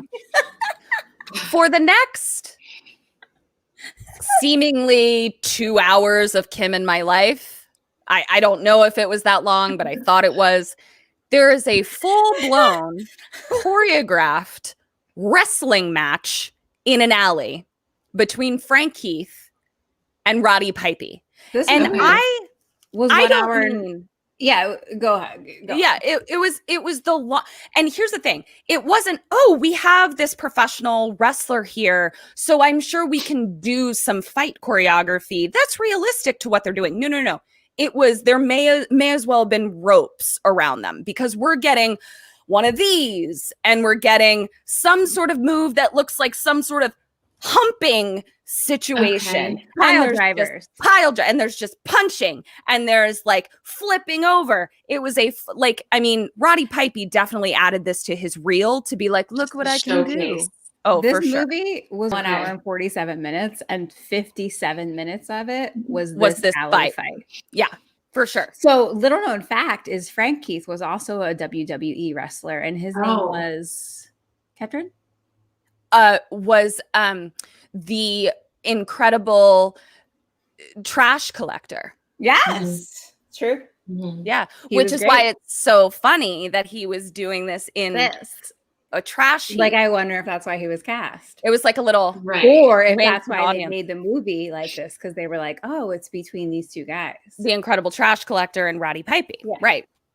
But he would So- literally go like, like it wasn't like, you know how fights in movies are like fight. It would be like pow, pow, pow, chill, Yes. Oh. boom, Like, boom. They Like, were each knocked out like multiple times. neither one of them Okay. wanted to fight either. That was the thing, because they're kind of friends. So like neither one of them wanted to fight. Like he was just Yeah. like, wear the sunglasses, and he was like, I don't want to. So it was just like, Yeah. like it would be like, Don't make bam, me bam, fight, bam. Yeah. Do what I say, pow, pow, pile driver, Yeah. chill. Do what I say, throw you around. Yeah. It was bananas. So finally, after 6 hours and I'm so 20 sad I missed Literally it. the Yeah. longest fight scene I've ever watched. No, It's because insane. you because it doesn't continue in that way for so long, you think it ends like 5 Yeah. times. It was Okay. incredible. So Keith is finally knocked out, like to the point where it's like, I'm done fighting now. Keep And- this. Okay. Frank Keith, yeah. Mhm. And Roddy Pipey is like, here are the sunglasses. Frank Keith still doesn't wear them. So Roddy Pipey tackles him a final time and like makes him. Did I say Can it? we I just do didn't even liquor hear instead of beer? I'm like getting like I can't Girl, drink this you do anymore. you. You do Next you. one. Yeah, but I don't want to be like far ahead. There are no rules in drunk horror. The Yeah. next drink is a shot. You are Perfect. the madam of horror, and you drink your horror as you Horror. Yeah. Horror. So finally, Roddy Pipey gets Frank Keith to put them on, like forces them on his face. Okay, good. And Keith is fucking freak the fuck out. And Roddy I think I know. Pipey, I bet I know the ending. yeah, Roddy Pipey has another mic drop moment where he says, "Brother, life's a bitch, and she's back in heat." What? What does that I mean? needed to have a postmortem talk about this, because I don't Yeah. know what that means. Like What I is was this like, character? Yeah, I was like, let's scientist this out. I feel So like Roddy that maybe Pipey would be would- what he would be called on the Muppet Babies version of Yes. Roddy Pipey. I'm dead. I'm deceased. Okay. I feel like this character is going to be like, thrill me. right? Yes. This is Tom Atkins. This character is played by Tom Atkins. Done. In my mind, They're like it's one Tom thing Atkins. that. I think So they're I one guess- thing that. I guess So what he's life saying- is a bitch who is Yeah. a female dog, and she's in heat. meaning like So when meaning a like dog is in heat, things are getting real, like things they are want some. they want something from I'm trying to make some babies. Yeah. I want a piece. Yeah. I feel like Roddy Piper. Oh, we saw that. Same. yeah, this really falls Did I apart. do that? I did it by accident. Sorry. Yeah, you did. I was trying to scroll down. No, I needed to dissect that mic drop because I didn't get it. Yeah, I don't get it either at all. It doesn't make any sense. I get the bubble gum, but I was like, I get the bubble gum. I All out of bubble gum. mean, there is Yeah. a scenario where like Roddy Pipey improv'd this and like he was kind of like and print it, we're good, and they're all just like fine, just I'm guys not sure just go with that's it. True, because his entire character was these statements. So Yeah. I think Frank Armitage wrote it. May have written them. He wrote it during his episode of Drunk Horror. Oh Sounds boy. like. So now they're both walking down the street in their sunglasses and they're seeing all of the shit, right? Okay. And so they And it's like an 80s montage. yeah. Eric at this point has just copy and pasted the same Yeah. Over and over again. over and over again. So then they go to a hotel and they're like, we need a room together. Okay. So we're going to fuck. I'm just kidding. That's not what happened. I mean, That made me low. yeah, like you do you. So I'm not judging. yeah. So now Keith is like, I shouldn't be able to say that you can't. no, exactly. It's none of Yeah. our business. You should get married while you're at it. Yeah, if you guys want to fuck while you're dealing with this whole skeleton alien situation, be my guest. Go So for it. It doesn't harm me in any way. Okay, go on. Keith is looking out the window now of the hotel room and he's got his spectacles on. Mhm. And Thank you. Roddy Pipey is like, don't wear those too long because they start to give you a headache and like fuck with Mhm. you. So then they're like fighting about like, okay, like what do we do now? Like now we're in a hotel room, like we just fucked, like what are we gonna do now? And so they're fighting about what they should do. So Paige, you're them. What do you do and what do they do?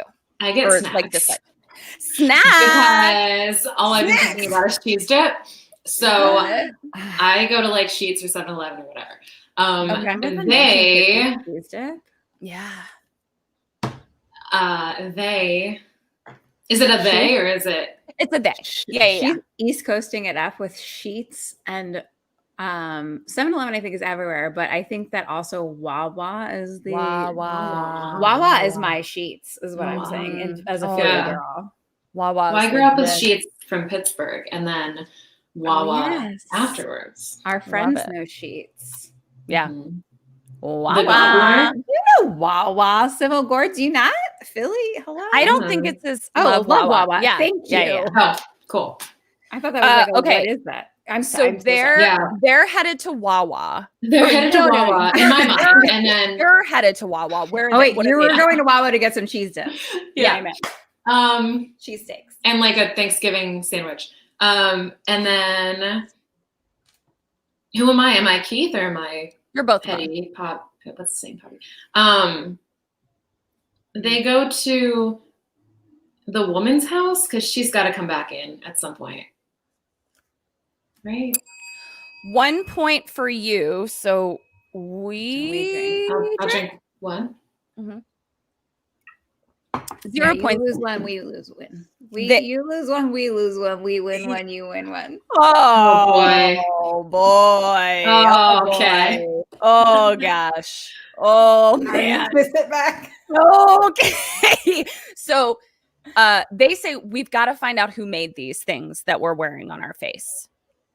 Oh yeah. And then Roddy Pipey has a monologue about how his dad was mean to him and Of course. abused him with razor blades. And I was like, ma'am?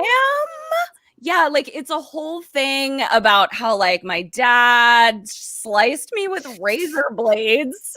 And then he's Okay. like, but I'm not a daddy's boy anymore. Oh, I remember that mic drop line. Yeah. Right.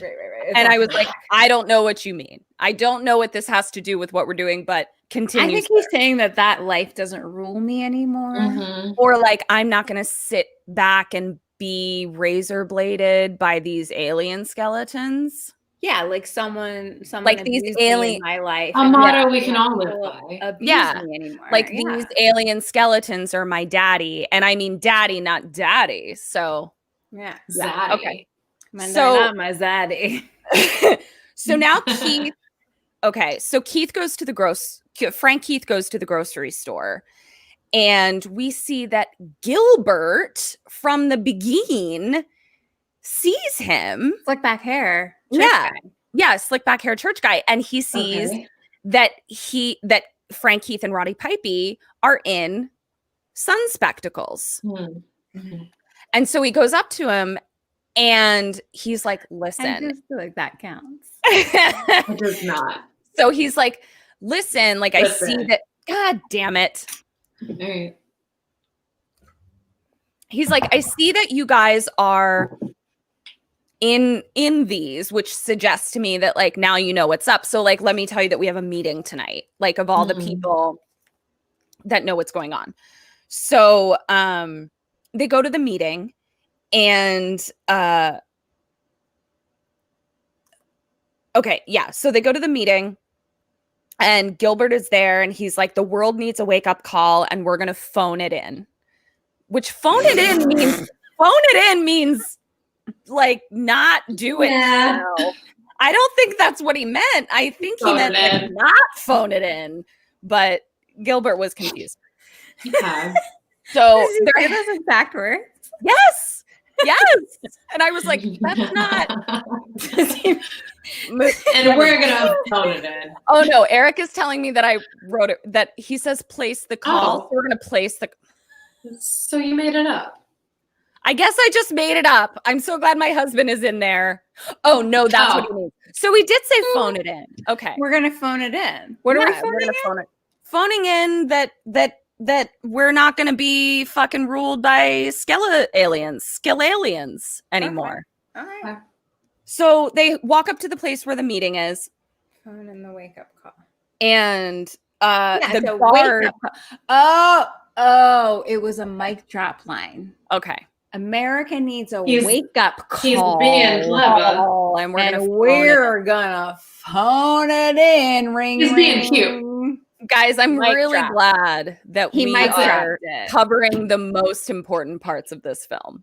Truly. But no, I think it's important that we know his intention, but Sure. also it was another mic drop line that now we get. So they get there and the guard is there and he's basically like, he like is like, you can take these off because we're all, you know, not Scalalians here. Okay. And they go in and we're just like hearing what people are talking about. So it's like, you know, a political movement kind of thing. And they're talking about like, they're like, they colorized us. And I'm like, so are we all in black and white? Like, are the Scalalians the only ones who are allowing us to see color? Mhm. And he's like telling them where there are certain safe houses and all this stuff. And a nice lady comes up to them and is like, you won't need these spectacles anymore. You can use these, and hands them little like contact lens holders. Now, I don't have contact lenses, but I'm pretty sure that you don't pour contact lenses into your eye to get them in. Am I correct? You're correct.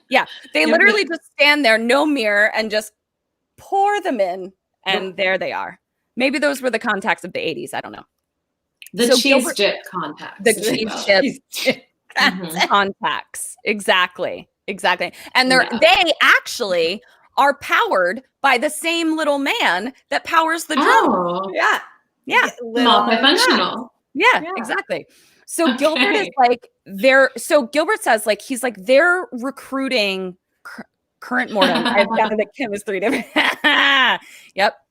I love that. So this is where we learn that like the Scalalians are like obviously the Scalalians, but they're also recruiting rich people. So some of the humans are also like fully aware and in on the whole situation. Okay. Mhm.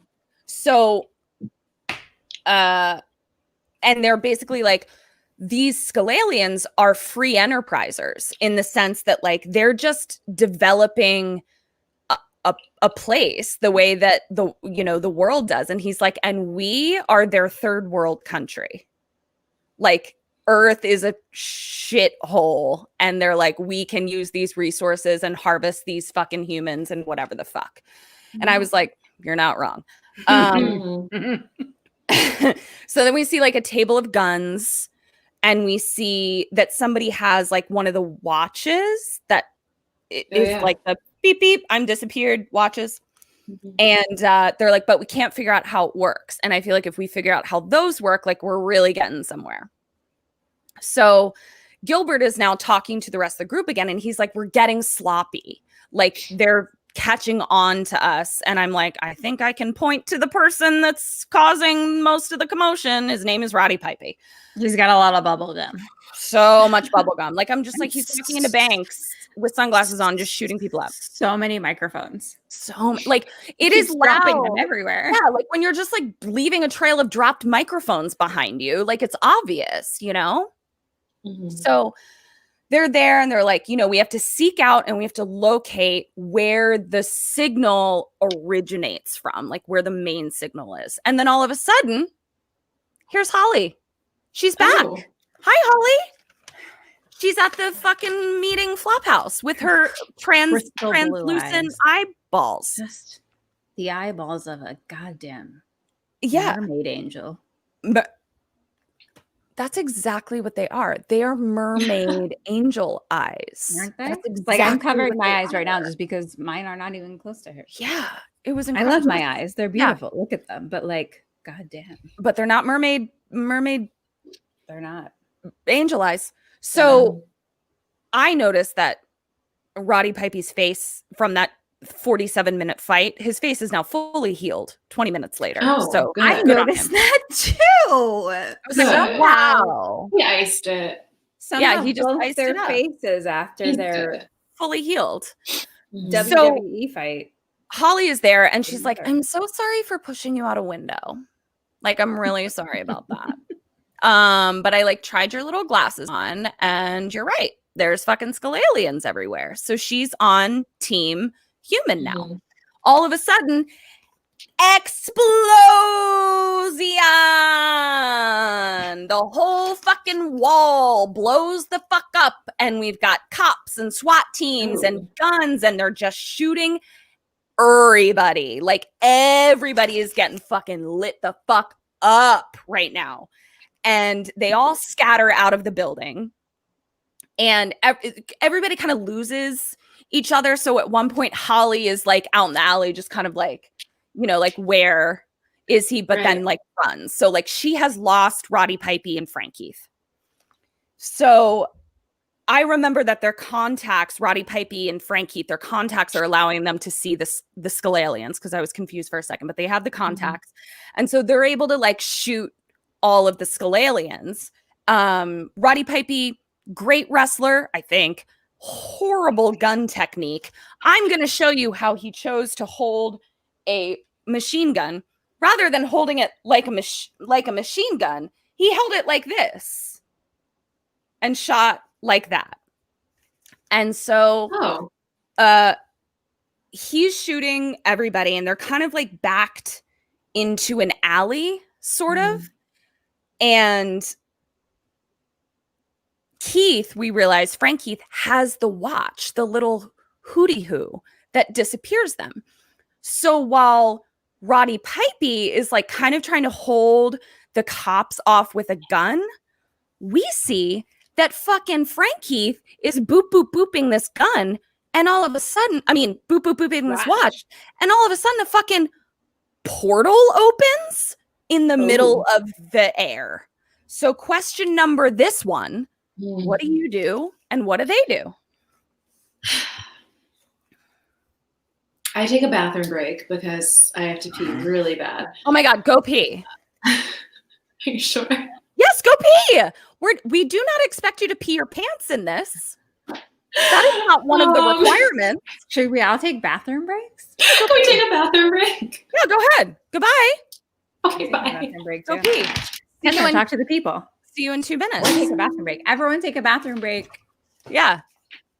Next time we do this, we're gonna make a graphic for bathroom break time. Oh, I thought you were going to say we were going to do it from the bathroom. I was like, sure. Hi, everybody. Thanks for hanging in there. You know, we go for a minute. I don't know what to tell you. When you tune in to Kim and Ket, you're not tuning in for 45 minutes. You're not tuning in for an hour. You're tuning in for a whole fucking alley fight length of some shit. You guys like my crown? It's kind of hurting my head, but I like it so much. I wore it to clean the other day. I just feel like it really inspires me to be who I truly, truly am. Miguel just wrote poops. Are we all going to Pipey? We're all going to Pipey. Yes. Oh my God. Thank you, Eric. Eric found a bathroom break sigil. Bathroom break sigil. Everybody take a poop or a pee. Everybody take a poop or a pee. Are you just singing for me? Pee time. Oh, you're Did you like it? queen. Thank you. Have you been singing the whole time? No, I've just been Okay. explaining my life, explaining myself, talking Oh. about how I like to wear this crown while I clean. Roddy Pipey? Yeah. We're going Roddy Pipey. Maybe I'll take another peanut butter shot. Elevator music. Oh, that was my elevator music. Was singing about poop and pee pee. The broom is great. Thank you. I have 3 of them. And I hang them in my dining room because I live in the Let's all go potty. Let's all go potty. I'm gonna take another peanut butter shot to commemorate the end of our pee pee poop poop break. I'm gonna take a half C's since I won't drink again for a long time, and I guess I'm getting it all in now. Am I the only one that left? No, I did too. Okay. And then Ketrin just sang by herself in elevator music style. Apparently, I don't know. I just serenaded everyone. It's that type of like breaking the seal though. Like I'm gonna have to go in like 5 minutes again. Well, don't you worry. I'm taking us down the home stretcheroo. Okay. All right. So- For anyone who's in our Patreon, we have so many things that we're going to be live tomorrow Really? for. And I was like, peanut butter whiskey does not taste like s'mores. It tastes like peanut butter. Peanut butter. But S'mores don't taste like peanut butter. unless you put peanut butter in them, which I do. You There. put peanut butter in your s'mores. Regardless, yeah. everyone on Patreon, I might be hungover tomorrow. I'm going to wear That's these sunglasses amazing. the entire time. Yeah. No, I'm doing this as my God, drink. Cheers. Giant holes out. Tits up. It's What's up? I'm so sorry. I'm wearing Do them not- all day tomorrow. Do not do what Halloween. I just did. What did you do?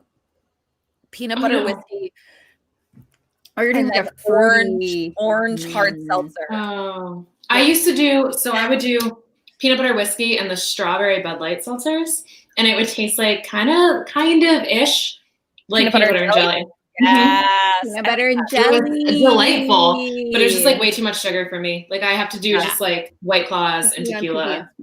Tiff is with you on PB and S'mores. Yeah, there we go. Yeah, I Okay. mean, I'm gonna start doing I'm that. loving my pumpkin and my peanut butter whiskey. Okay. Peanut butter. What are right. we? I don't know. Love it. So Paige, Glad I'm not talking.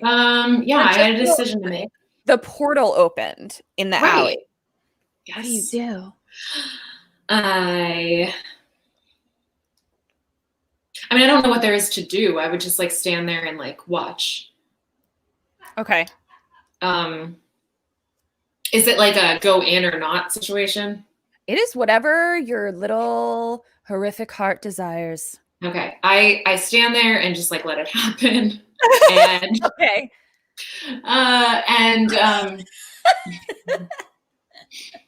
wait to see what happens next. And Okay. he does something stupid.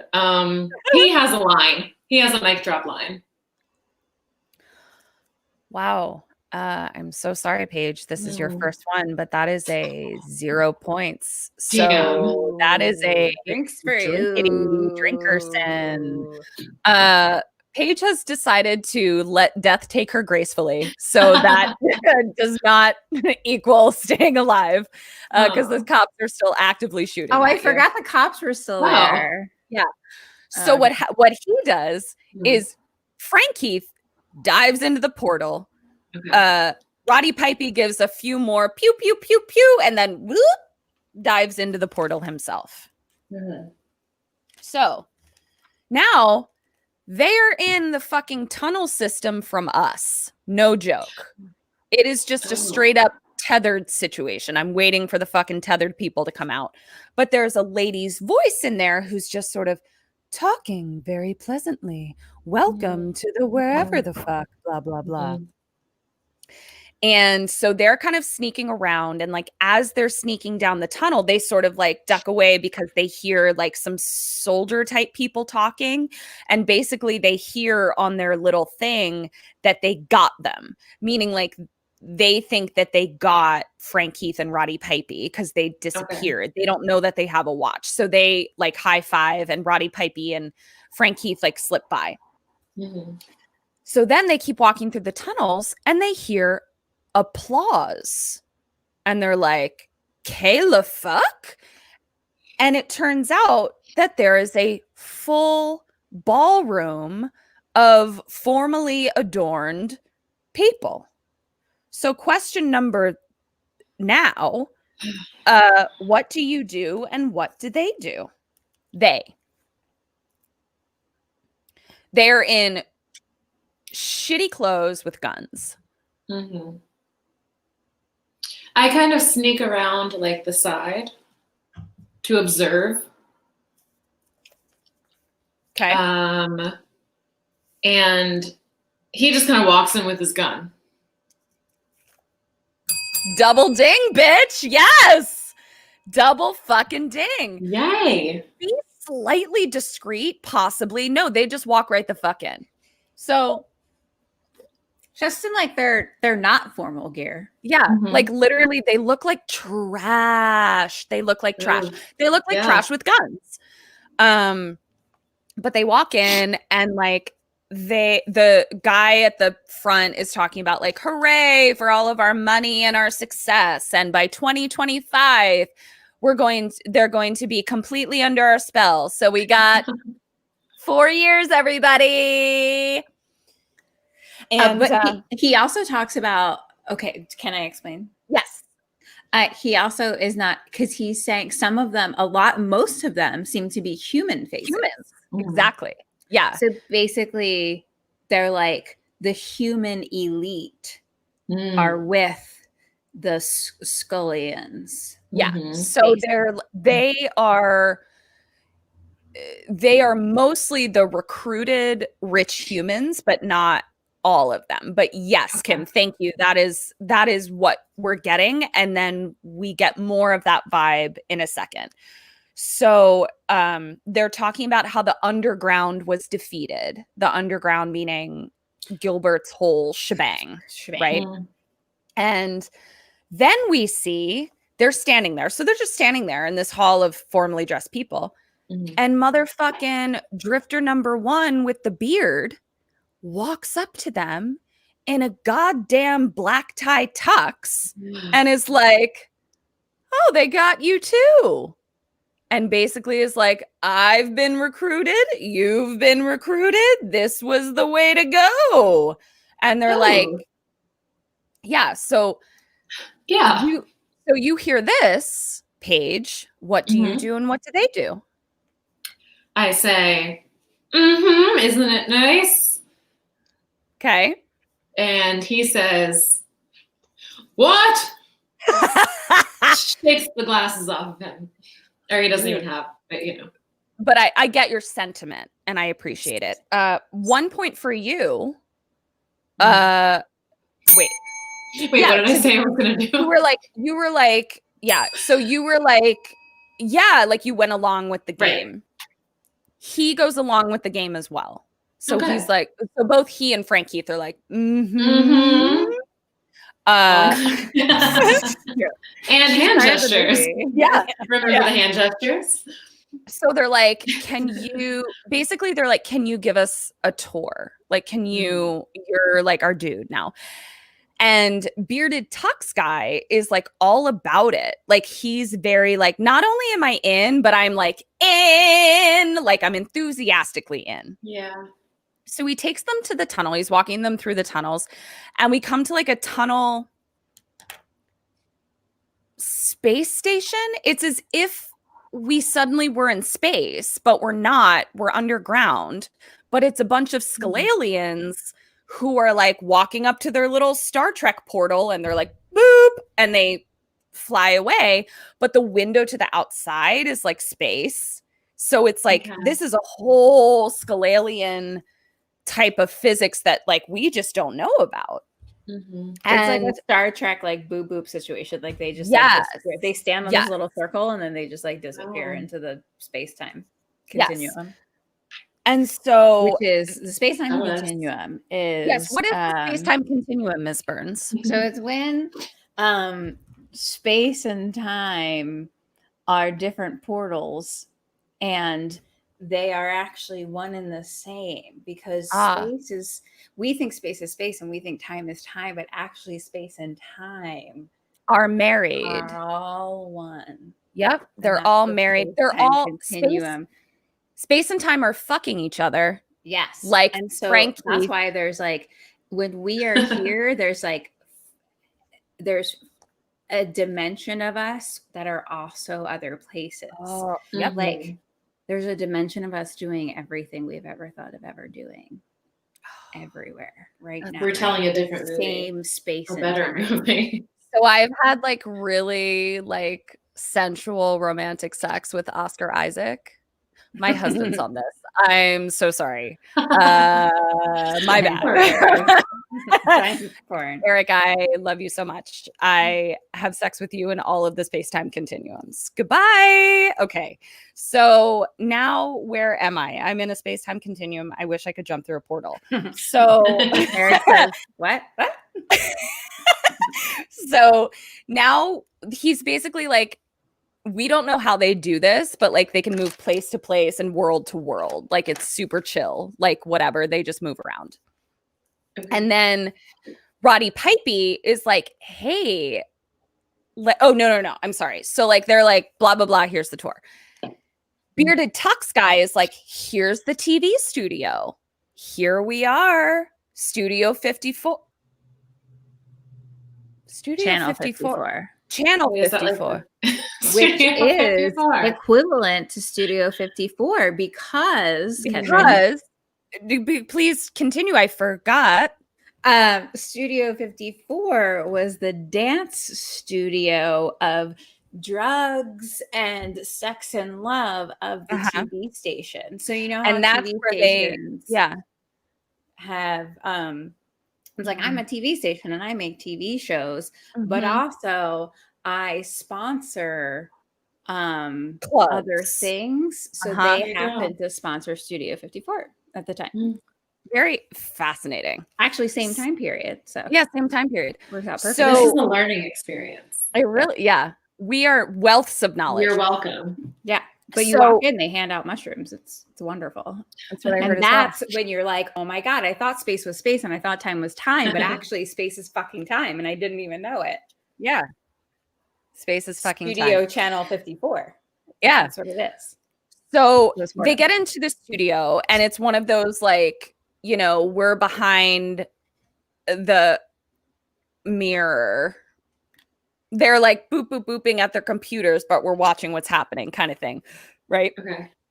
And they're like, hey, Mr. Bearded Tux, could we get like a tour of the studio, like of like where they're actually shooting it? Because basically like they're trying to like get into where the signal is being broadcasted. So they're like, let's keep this guy giving us a tour. And the Bearded Tux guy is like, nobody has ever seen like where the actual studio is because the studio is all alien skeleton people. And so at this point, Bearded Tux is like, yeah, I'll give you a tour. I lost my life. What? What's happening? Sorry, hold on. So wait, I'm getting confused. Basically, they're like, can we go see the studio? And Bearded Tux is like, yes. And then the guard is like, let me see your cards. That's what it is. He's like, let me see your cards. And Roddy Pipey and Frank Keith don't have cards. So they just shoot the dude. And they're just like, goodbye. Like, you're shot. We don't have cards. Jig is up. He's like, Here's my card. Boom, boom, boom. Like that. Does he say Yes. that? Yeah, they do. Oh, okay. All Yeah. right, that's the first one that actually is like cool. Makes sense. Here's Yeah. my card. Like, I get that. That's cool. So now you have an opportunity for a bonus point, Paige, because it won't keep you alive or Ooh. kill you. But Cool. Roddy Pipey needs to know like where to go. Yeah. And so he asks a bearded tux guy, like, tell me where to go. By what does he grab bearded tux guy? He grabs his lapels. No bonus point for you. He grabs Damn him it. by the beard. Oh, that's awkward. Okay. Oh, fun. That's aggressive. All right, I'll drink. Grabs him by the beard. Yeah, That too. it was weird. Okay. So then I don't know, he like is done with bearded tux guy. I don't remember where he goes. He goes away. Yeah. But Roddy Pipey says to Frank Heath, he's like, Holly works here. So like we need to go find Holly. She's my bitch. And we're gonna like figure this out together. She's on our team. Yeah, because she's the Channel 54 scientist. Right. And and this is where bearded tux guy is like, no, we're already fucked. Like everybody is selling out. Like, why not just be on the winning team? Like, that's where he says, like, this is my philosophy of life. Right. That it's So like basically, what I feel like is happening is like the Skella robots, aliens, are like getting humans Mhm. to join them. yes. And by doing Yeah. that, they're like, we'll give you raises. You get money, you get power. Yeah. Come join us. Yeah. Oh, Again. okay. Yeah. So this is where, Reaganomics. yeah. So which is Reaganomics. Exactly. So this is where bearded tux guy is like, just come be on the winning team. And then another guard comes in and is like, you're not supposed to be here. And bearded tux guy is like, zippity zap, goodbye. And he like Zip, zap, zaps zap. away. He zip zap zaps away. So you make it into the studio. Keith, not you, they make it into the studio, and Frank Keith and Roddy Pipey shoot it up. And they're just like, pew, Okay. pew, pew to all the Skellalians. Mhm. And then they say to a coffee barista, where is Holly? And I'm like, sir, I don't think this coffee lady knows who Holly is or where she is. But I'm glad sure, they have coffee there, but okay. they do have She coffee. was very pregnant too. Yeah, oh, that's The true. She barista. was. Yeah, I guess she wasn't. You're not supposed to Okay. drink coffee when you're pregnant. Side So I don't know. they're like going through and they're like, where's the roof? Where's the roof? Roddy Pipey and Frank Keith. And the SWAT is like following them after them. Like now, like the Mhm. jig is up. And so they're going through hallways and they're shooting dudes and the Skellalians, but they're only shooting the Skellalians because they've got the contacts in. And we see that the SWAT team is like, they're on the 19th floor. I can hear them. Mhm. And then Holly appears, to which I thought, okay, so you got shot up at the fucking meeting and then just went back to work? Like, Mhm. this is all one day. She was like, well, that didn't work out. Head back to the office. And here she is. Okay. So she's back at Same work. thoughts. Okay. Back at work. And Roddy Pipey grabs her. The alarm is going off. And Roddy Pipey is like, let's go. So he and Frank Keith and Holly are like going through the hallways. Roddy Pipey is like kind of ahead of Frank Keith and Holly. Okay. Holly then holds Frank Keith back and pulls a delicate little pistol out of her person and shoots him. Goodbye. Shoots Frank Keith.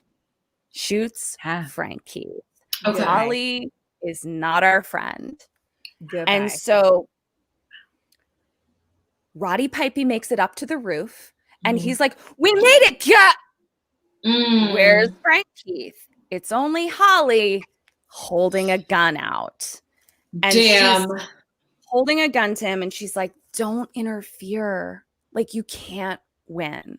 And she's Mhm. actually almost being sweet in that she's just like, this is like beyond you, you know, like I like you. I don't want to kill you, but like I will, because I'm not going to like fuck this up for myself. Right. So then we see like a helicopter on the roof, Everyone's out for themselves. which we Just can't want to be relate rich and to. powerful, and At everyone's out for all. Right. themselves. Right, which has no relevance to our current times. I don't understand. Nope. So helicopter is there. So I need you to assume, as Roddy Pipey Paige, that you are well equipped and you have a gun being held at you. I do. You're on the roof. What do you do? And what does Roddy Pipey do? Holly is like this at you, but maybe 20 meters away. Meters? Okay. Am I from France? Meters? What is a meter? Let's I don't go. know. I I've do never one said of meter these. I like love these this- things 20 meters away, and I'm like, correct. Yeah. No What does that idea mean? how long that is. We're all just like, I like have way too much. At this point, I've drank a ton, and I have way too much. I think I can do more than I can. So I take my leg and I kick the gun. Pretty Roddy Pipey natural Ow, state. Roddy hubby style. I don't know his name still. I kick the gun out of her arm. okay. He says, "You don't want to be doing this." I'm just going to go ahead and prep this now. I'm taking notes. I'm loving this. He says, "You don't want to be doing this." Yeah. The creatures crawl at night.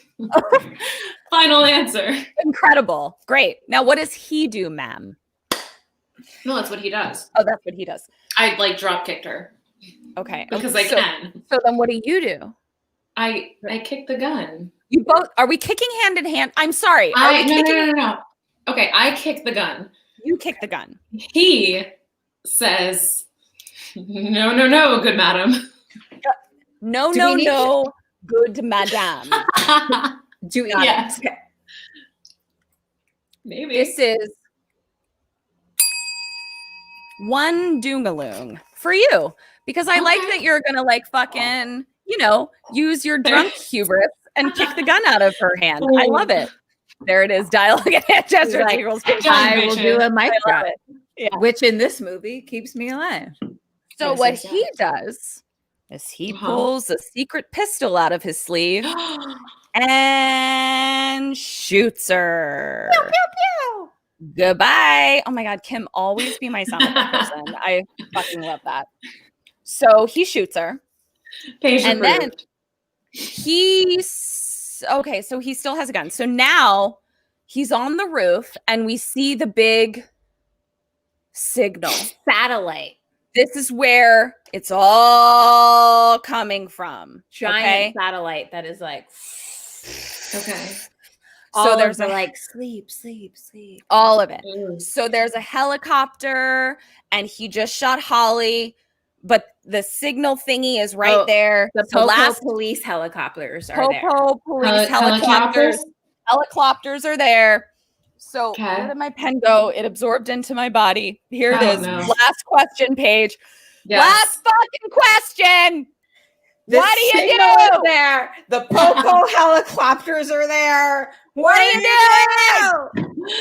Oh God. I put my gun in the air and say, "Ah!" Shaun of the Dead style. Or is that Love Hot it. Fuzz? Is Love it Hot it. Fuzz or Shaun of the Dead? You know Wait. what I'm talking about? You shoot into the air? Don't worry about it. Somebody here knows. Have you ever fired a gun in the air and said, "Ah"? It's Hot Fuzz. Okay, It means We're Hot gonna Fuzz. get it. There's Okay. just a 10-second delay. We're gonna get it any Okay. minute now. Oh God. Fuck it. Hot Yeah, Fuzz. he does. He just goes, remember, yeah. He just starts shooting. Okay. In what direction? All directions. Up especially. Okay. And Up what do and you out. do?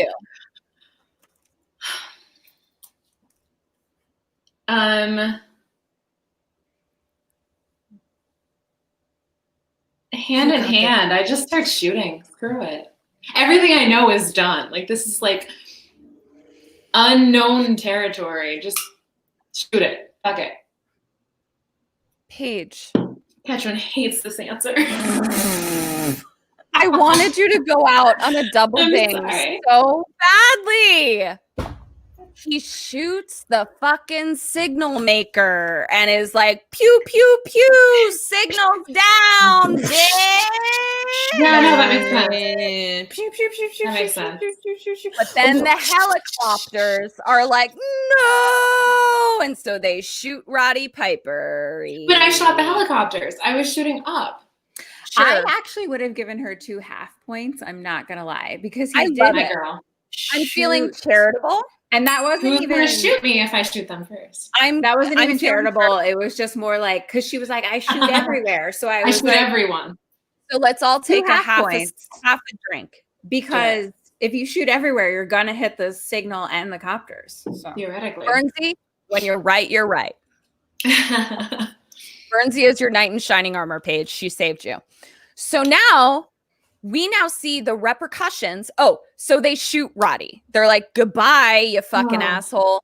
But another bonus point. If he was shot, He was definitely shot for it was sure. confusing. It got real All over the wide place. space It's of that. unclear. Where it was Eric like is trying- lasers. Guys, Eric is whoa. trying to give me a secret note. Let's find out what it is. It's just the points. We're not there yet. So Wow. here's one opportunity for a bonus point. Okay. Right as you're about to die, Paige, Oh, what do you do? I drop a mic drop. Oh, it's I say something real stupid. okay. This should be a what do you do and what does he do? Yeah, what do you do and what does he do? Yeah, I like that. That's what he does. Okay, mic drop line. I say, it's like the same thing. I'm like, damn you. Honestly, I give Italian gestures to a bug. ooh, Italian gestures. Yes, that is a point for you, a bonus point for you. Beautiful. Italian Correct. Beautiful. Because what he gives them is The finger. and then dies. Yes. I love it. Then we see the final few frames is the repercussions of the illusion being lifted. So now all of the Scalalians are being revealed to people, and they're like, what? And so the newscasters are Scalalians, and everyone's just like, what? And the very last And it's in frame. color. Oh, and it's in Because color. seeing it in sunglasses, it was always black and white, and so now we suddenly Oh. see all the Scalalians in color, In and color. everyone sees it. Okay. Interesting. That's The interesting. people at the bar are like watching TV, and they're like, Yeah. Oh, that's true. That's interesting. because then Huh. the one guy next to him, it's all normal people, and then one guy next to them is a Scalalian being like, "What's up? What are you guys Yeah. doing? What's wrong? Oh, Now- shit. The final scene, Paige, Yeah. I want to remind you that this is a horror movie in the 80s. Mhm. And how many boobs have we seen up to this point? Well, in this movie, none. None. We've Not seen no boobs. And that is unacceptable. It's know. unheard of. Entirely unacceptable. So the very fucking last scene is a woman with prominent exposed breasts riding some dude, and she looks down, and it's a Scalalian. Yes. says, What? Credits. Yes. I love it. There we go. Cut to black. They live. Thank you, Well John Carpenter. You lived through a 2.5 hour episode of Kim and Kat. I He thought we were did. gonna get through this entire movie without boobs. Like I was like, what is this 80s movie? How dare they? How dare they? They came. Okay, so do you want to know your points, Paige? Oh, Ooh, yes. Eric has points. He was our point. Okay. So out of your Dead or Alives, 5 out of 6, Queen. Killed Nice it. work. Because, okay.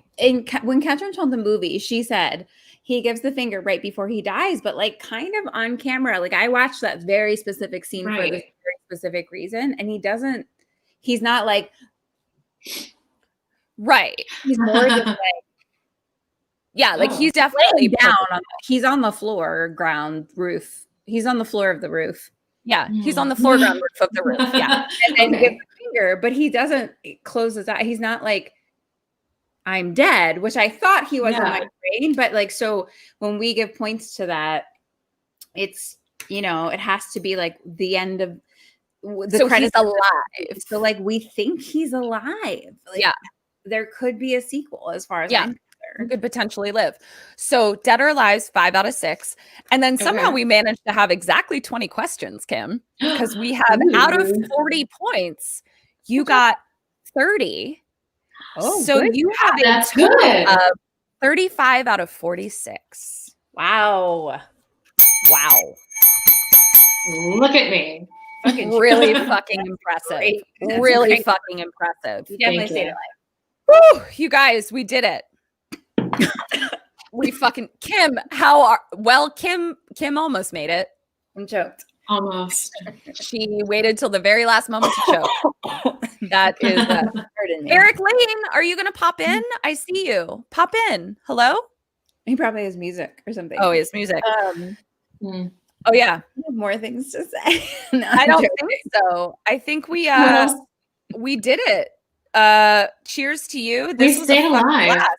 We really did. So much fun. I had the best time. This was so much fun. This was fucking great. We'll have to do this again. Paige, Kim, Queen of the Double J. Yes. Yes. Kim, you are my best friend and continue to be so. Paige, you are a queen and madam of horror. And this was a lovely Samhain Eve to spend with you. Yes. really was. I am going to go smoke some weed and pass out. We love you all. Thank you guys for joining us. This was Thank really, you. really, really fun. We hope you had a great time. It was fucking bananas. We love you. Goodbye. Thank you. Happy Halloween. Bye.